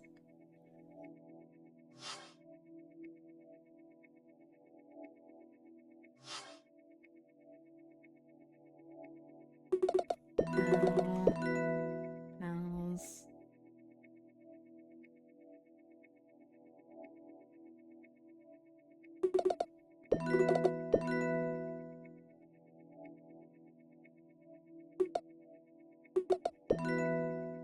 Zap. I guess we have asp again.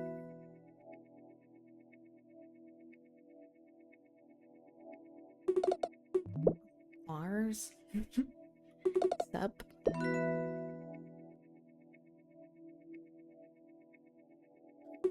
Pulsar. Just in time, too. Rasp.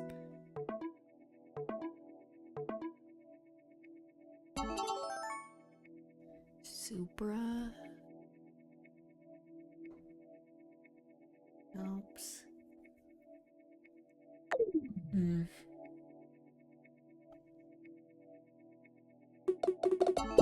Pokers.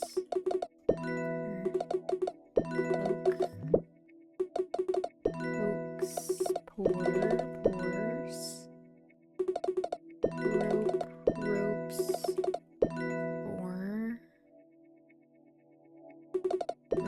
Reps. Pers. Perks. Orcs.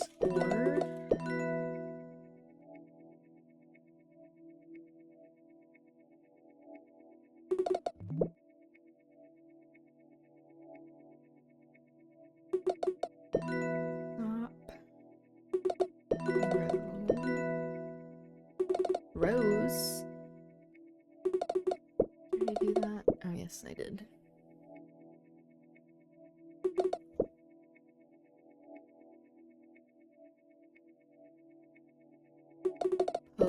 Poser.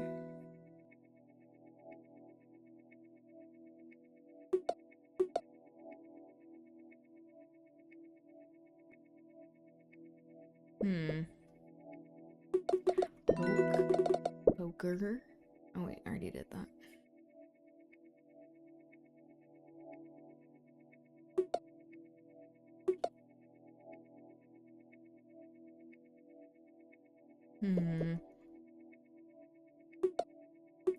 Soar.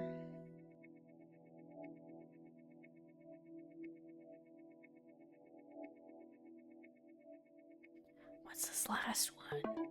Uh-oh.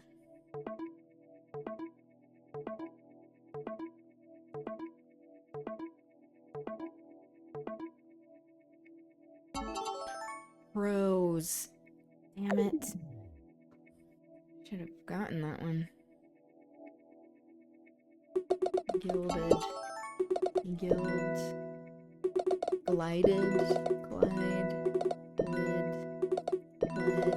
Lie. Lied. Did. Die. Died. Big. Yelled.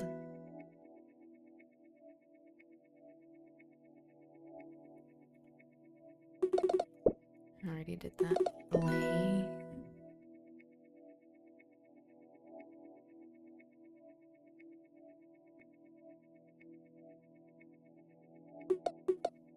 Leg. Gel.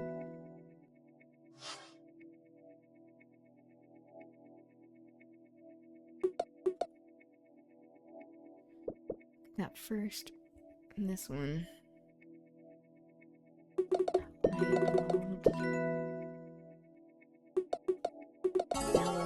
I got all of them.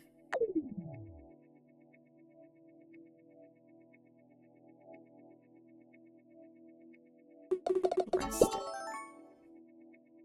Rest. Kurt. Kurtz. I think Curtis is one.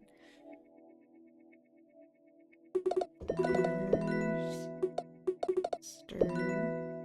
Stir. Crust. Boot. Ruts. Bits.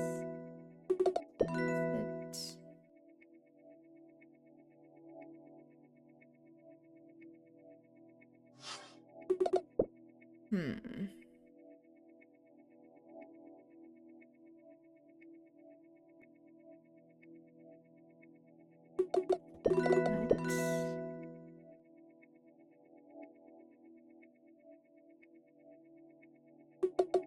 Sick. One last 3-letter. Stir. Thank you.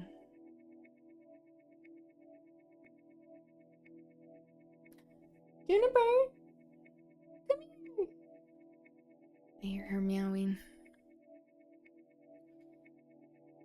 Sit, sir. What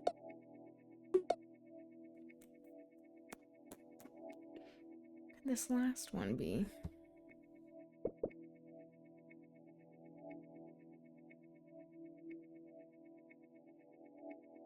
I'm doing the alphabet in my head. I'm like, okay, where is T?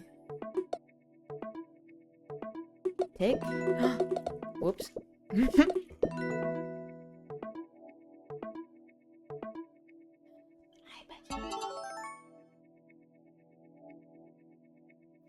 This reminds me of the New York Times crossplay. Basically Scrabble game that Melissa and I have been playing where she has been kicking. She seems like she would be like a word game person. Which, same. I am such a sucker for word games. Okay, I think this will be my last one.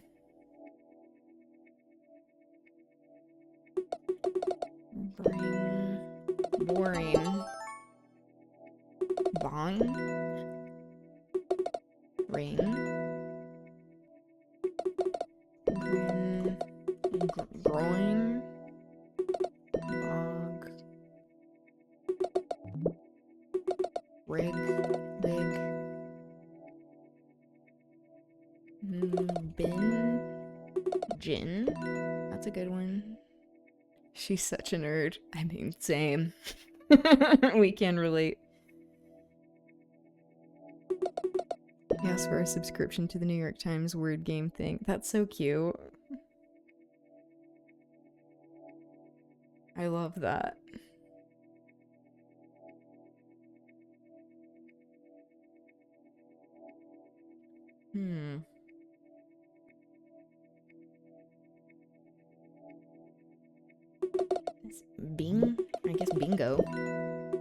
probably aren't gonna count Ringo.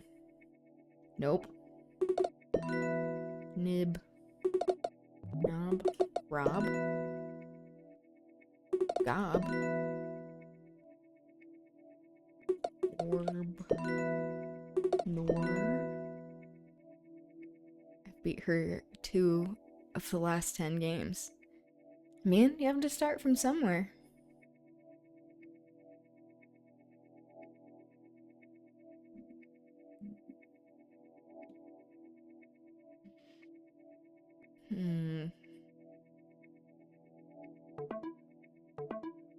I didn't get a lot of these.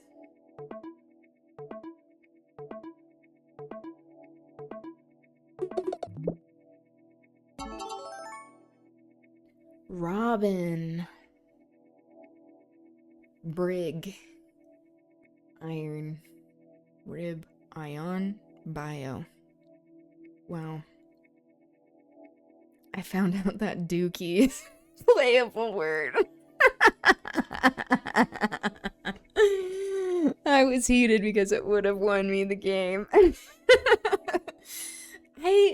I mean, the thing with games like this, though, is that there is kind of this level of pretentiousness with it of like, are they counting slang words? Are they not?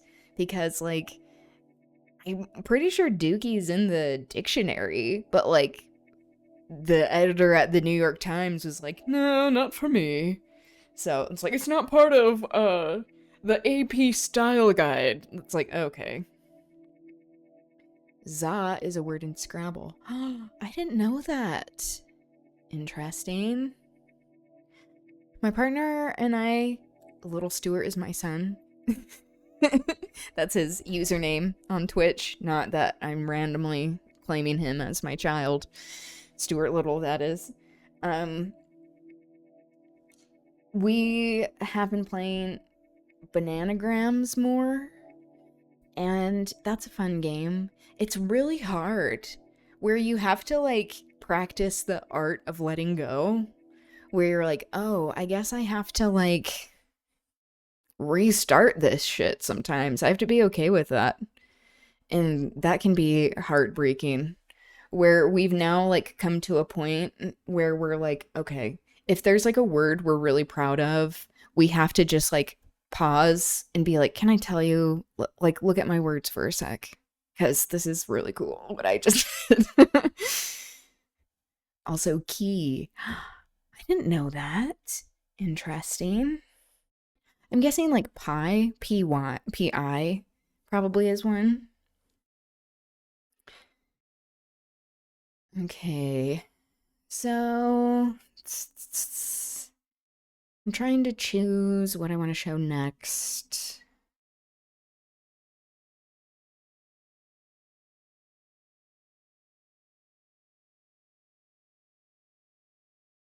Okay.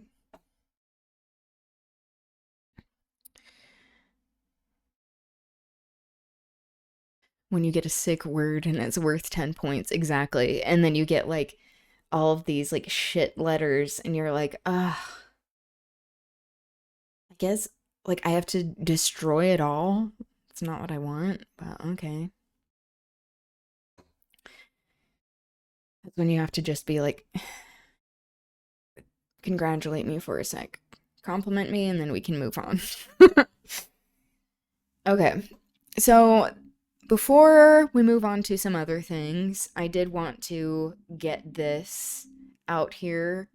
So there is a rally that is happening tomorrow. It's at 11 a.m. And I realized that not only is this not in an area that most people can go to in Brigham City. If you're in the area, then that's great. If not, that's okay. But just trying to get the word out there. Also during a time of day where there may be a lot of people working. But again, if people are able to attend, great. If not, there are plenty of other opportunities for people to get involved. But this rally is another one that's highlighting resistance to the AI data center that is going up, the one that Kevin O'Leary is building in Box Elder County. So it is being put on by Bear the Fight. They're an organization called box elder accountability referendum. So they're working on referendums to be able to actually vote on the data center. Let's be honest, even when voting on shit, that doesn't mean that the government is going to honor what we vote for. Excuse me. So that's why it's important to be pursuing these other means of resistance as well, not just referendums and petitions. Like, they have their place. It can often like make them feel pressure so that they have to change strategies and such. But also that we are pursuing things like organizing our workplaces, unionizing, striking, getting involved in direct action activity, which, like, if you're interested in that, you can learn a little bit more about it. I have it in a playlist on YouTube called Resistance Tactics, where I talk about it a little bit. We have to apply a diversity of tactics in order to resist all of the bullshit that's happening. So this flyer says, we need everyone. Our voices haven't been heard, so let's show them. When we say no, we mean fuck no to the center, and fuck no to greedy government leaders, so the data center. And also, not only greedy government leaders, but they're corrupt. Like, they're greedy, but they also are actively using these systems to flout the law. Okay, and they're saying, please show respect to the property and each other. We, the people, need to show up. This is kind of this, like, neoliberal idea, and, like, many people might take issue with me saying that, like, calls to action that involved, like, don't bring weapons, or, like, don't destroy property. That is, I think, a pretty liberal and often privileged stance, that there are some populations that are not afforded the luxury of not engaging in these kinds of tactics because other tactics don't work. That doesn't mean that, like, all of these diversity of tactics shouldn't be pursued or applied, but as I've said in the past, people who have proximity to privilege, people who have privilege, proximity to whiteness, who have capital, who have professional networks, who have free time, who who are cisgender or proximity to cisness, heteronormativity, proximity to heteronormativity, that, and disability or ability, that, like, these things all factor into how much you are actually listened to in the system, and often if these tactics will be effective. That doesn't mean that, like, they will always work or that they never work. It just often depends on, like, how committed the system is to protecting itself, and the leaders are to being afraid of PR, or that they don't have as much shame. Honestly, that's what a lot of it comes down to. So just to cover some recommendations for protest tactics.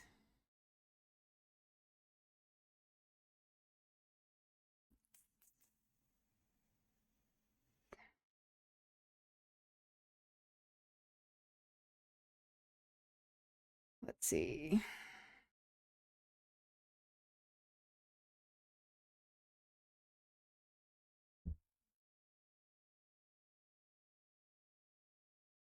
Here we go.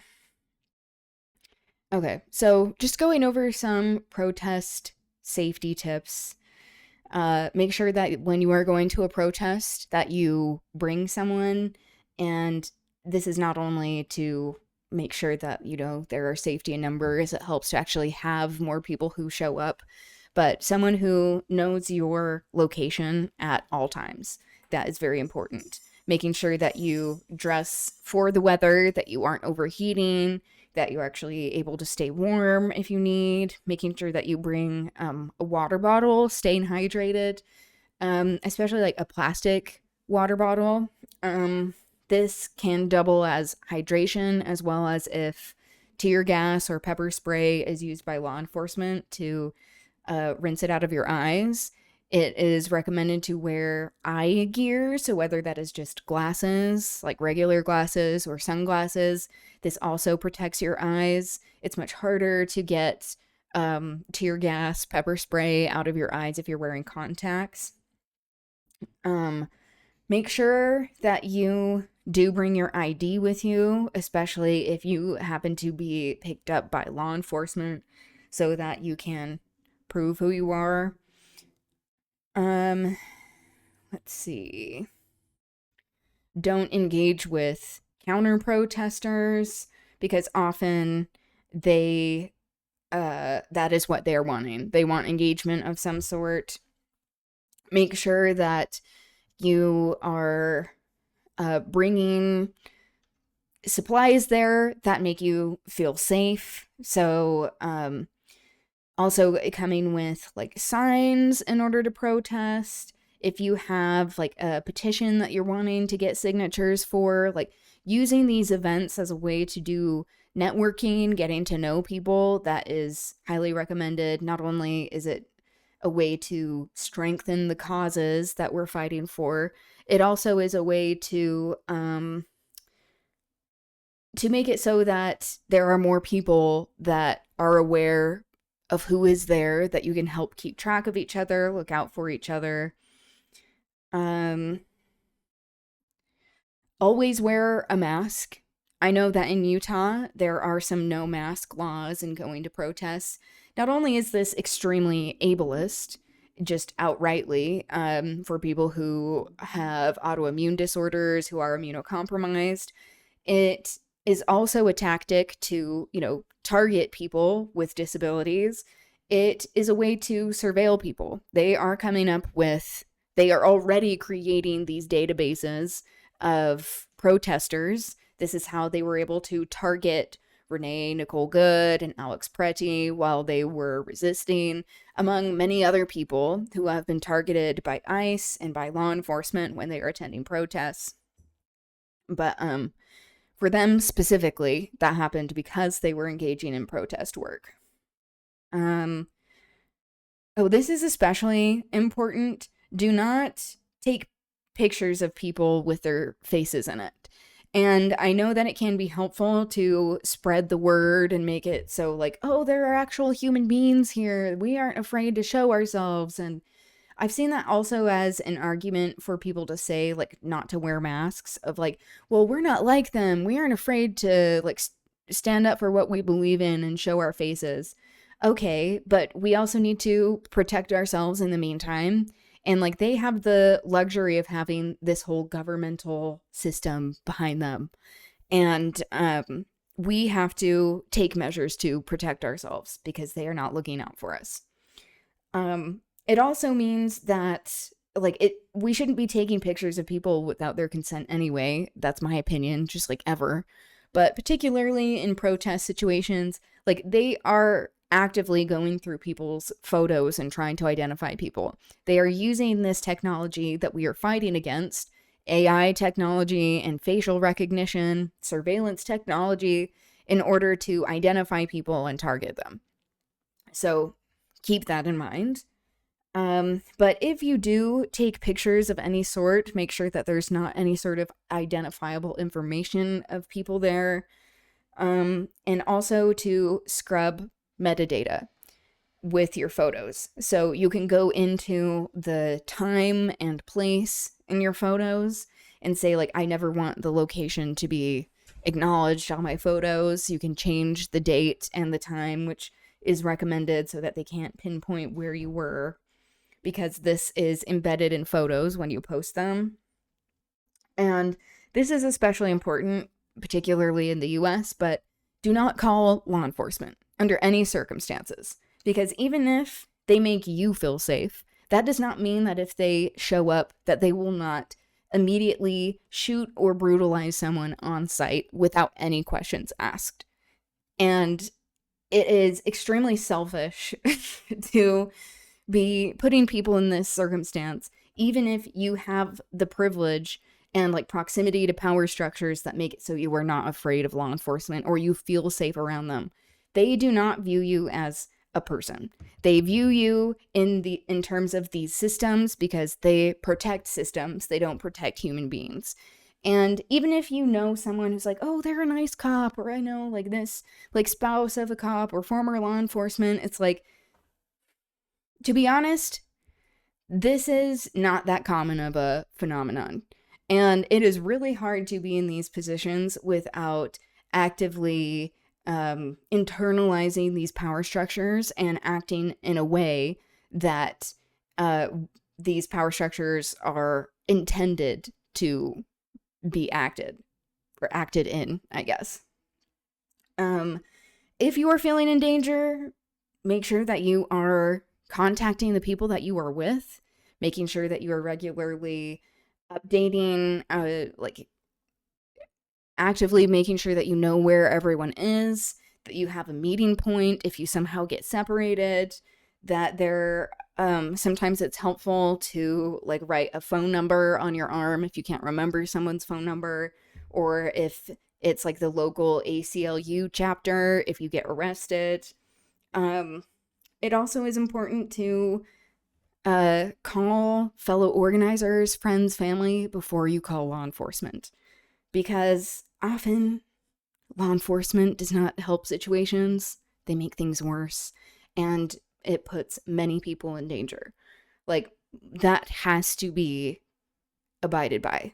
If you don't feel like you can't call the cops and go into a protest, like, I don't know why you're there in the first place, because they're part of the problem. I don't care if you don't like me saying that. That's just the truth. What else was I going to say?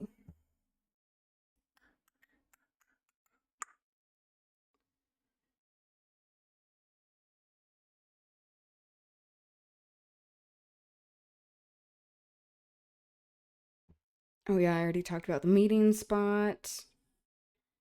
Often these same surveillance systems, they are tracking people's license plates. So a lot of the time with this stuff, you have to like park farther away anyway, or take public transportation to avoid all of this traffic. But if you are, even if that is not the case, it is important to make it so that they can't easily track where your vehicle is and what vehicle you came in.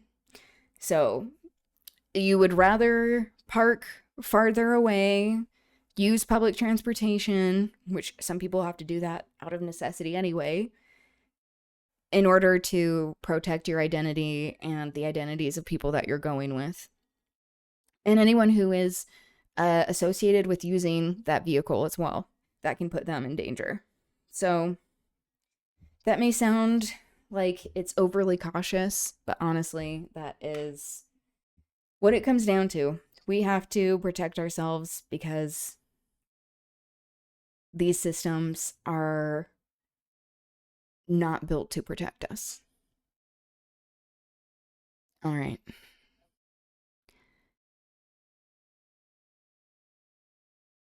She just played Shrivel for 48 points. My tray is Kiestra. Oh! She's beating me by 122 points. This is a lot. She's really good. You weren't lying. Yeah, so that also is like, don't feel too bad. She seems to be like really good at it. Yeah.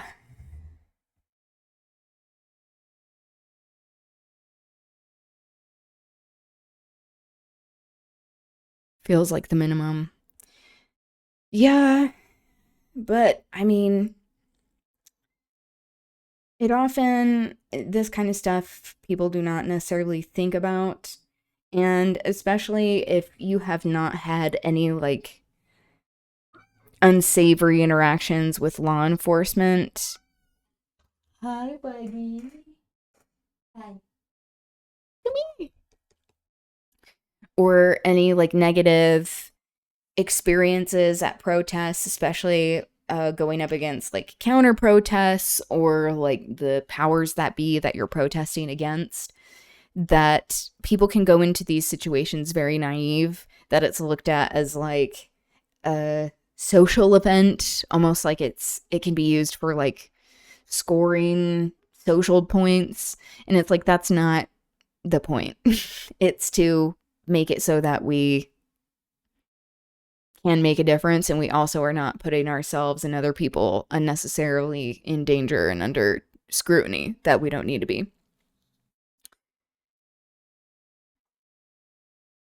What's nice is at the end of the game, it shows you a luck score along with a strategy score. What is a luck score? Is that just like the luck of the tiles that you drew? Interesting. I haven't played the New York Times one. I need to check it out. Okay.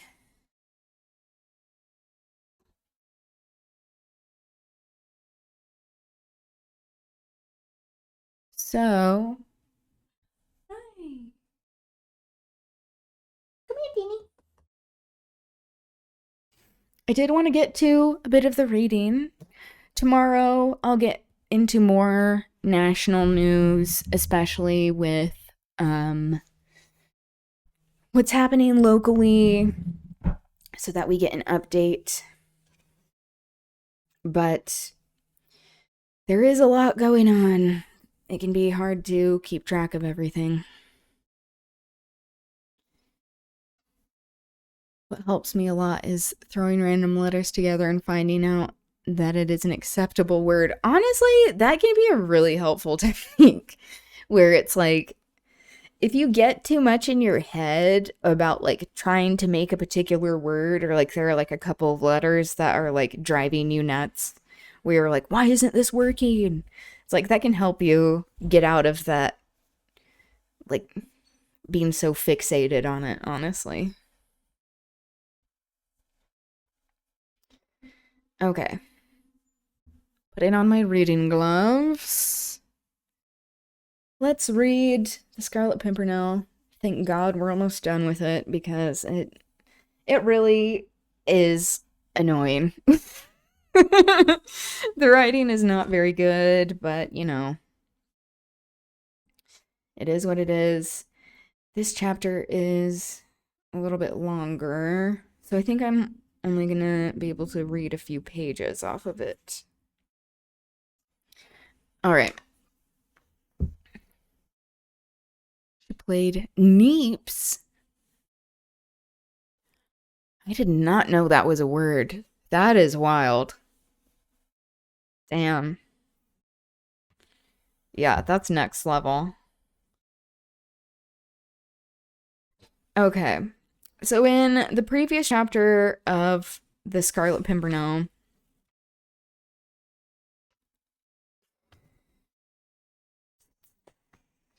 we saw that Marguerite, she was discovered by Chauvelin and was essentially just worried about if she would be able to yell out and not endanger the aristocrats that she was worried about, particularly her husband.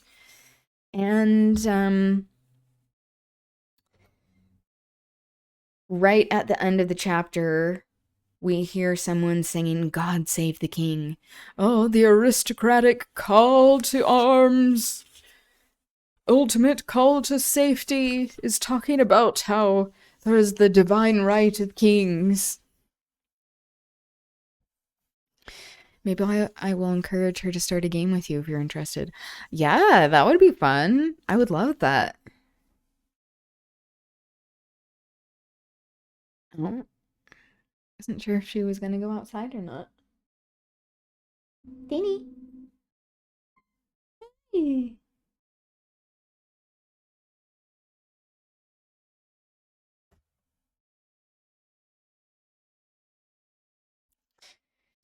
Okay, so this is chapter 30, and it's called The Schooner. Marguerite's aching heart stood still. She felt, more than she heard, the men on the watch preparing for the fight.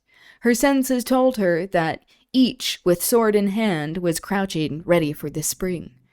The voice came nearer and nearer. In the vast immensity of these lonely cliffs, with the loud murmur of the sea below, it was impossible to say how near or how far, nor yet from which direction came that cheerful singer who sang to God to save his king. Oh, how noble! Quite literally, noble in title. Whilst he himself was in such deadly danger. Faint at first, the voice grew louder and louder.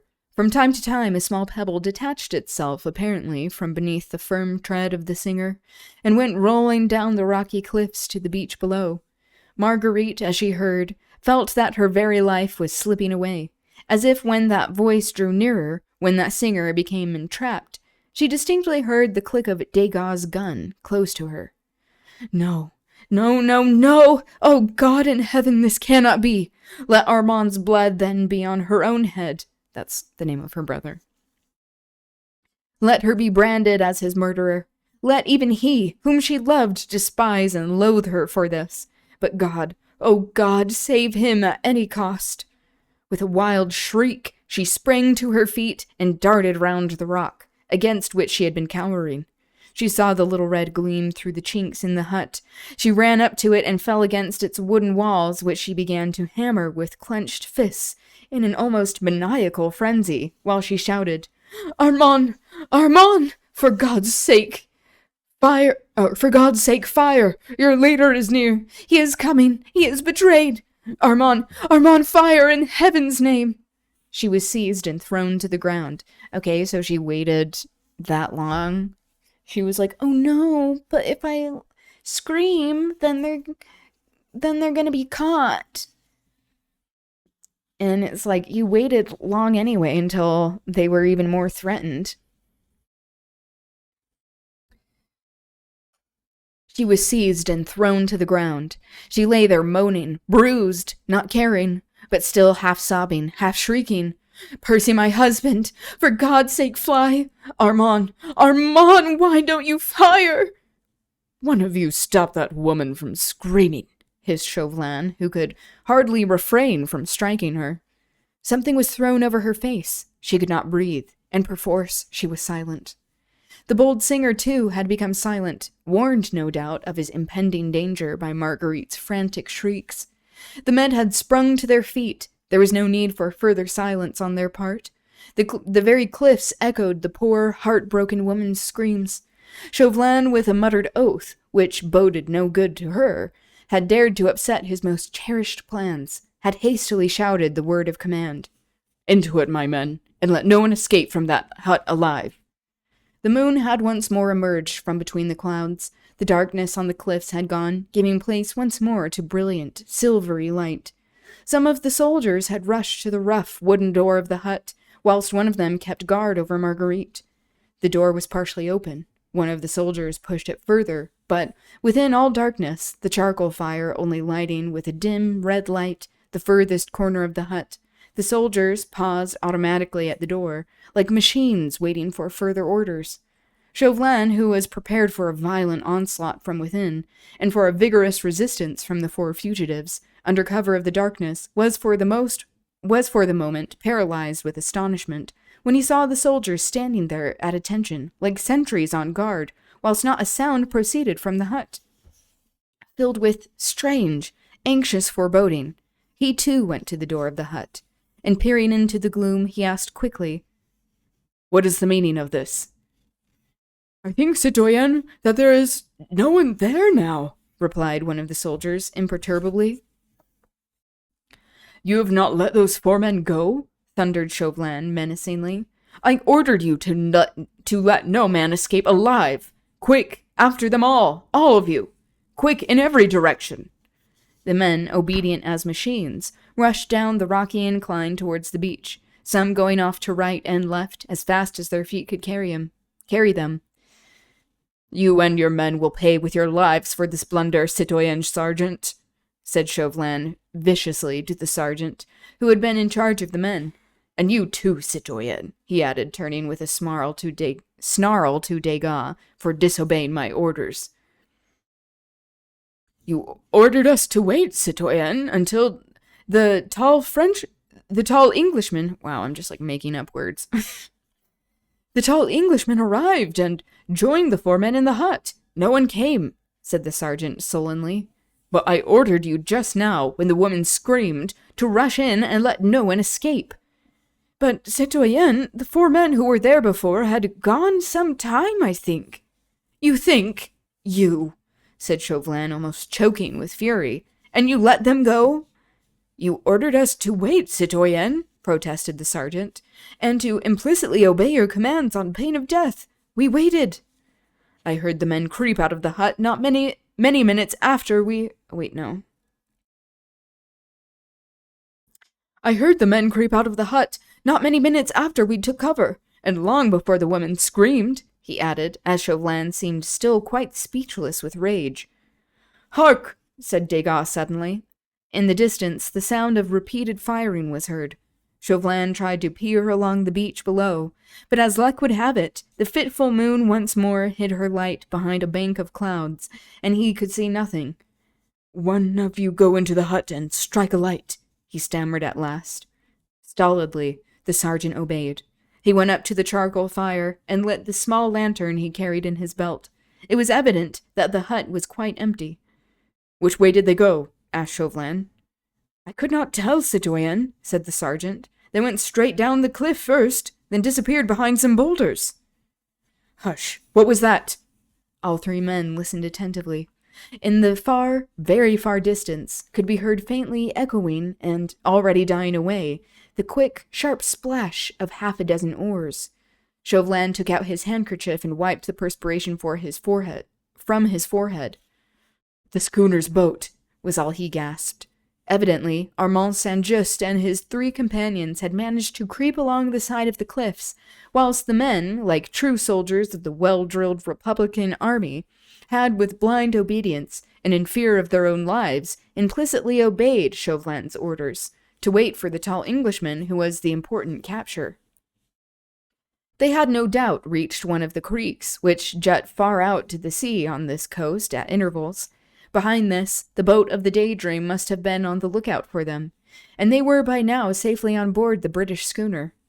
As if to confirm this last supposition, the dull boom of a gun was heard out at sea. The schooner, citoyen, said Degas quietly. She's off. It needed all Chauvelin's nerve and presence of mind not to give way to a useless and undignified access of rage. Access? I'm guessing it's meaning excess of rage. There was no doubt now that once again that accursed British head had completely outwitted him. How had he contrived to reach the hut without being seen by one of the 30 soldiers who guarded the spot was more than Chauvelin could conceive. That he had done so before the 30 men had arrived on the cliff was, of course, fairly clear, but how had he come over in Reuben Goldstein's cart, all the way from Calais without being sighted on the various patrols on duty was impossible of explanation. It really seemed as if some potent fate watched over that daring Scarlet Pimpernel, and his astute enemy almost felt a superstitious shudder pass through him as he looked round at the towering cliffs and the loneliness of this outlying coast. But surely this was reality, and the year of grace 1792. There were no fairies and hobgoblins about. I mean,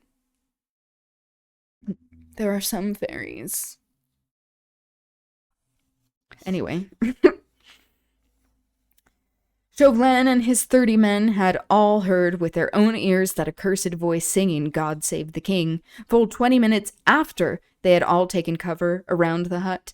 By that time, the 4 fugitives must have reached the creek and got into the boat, and the nearest creek was more than a mile from the hut.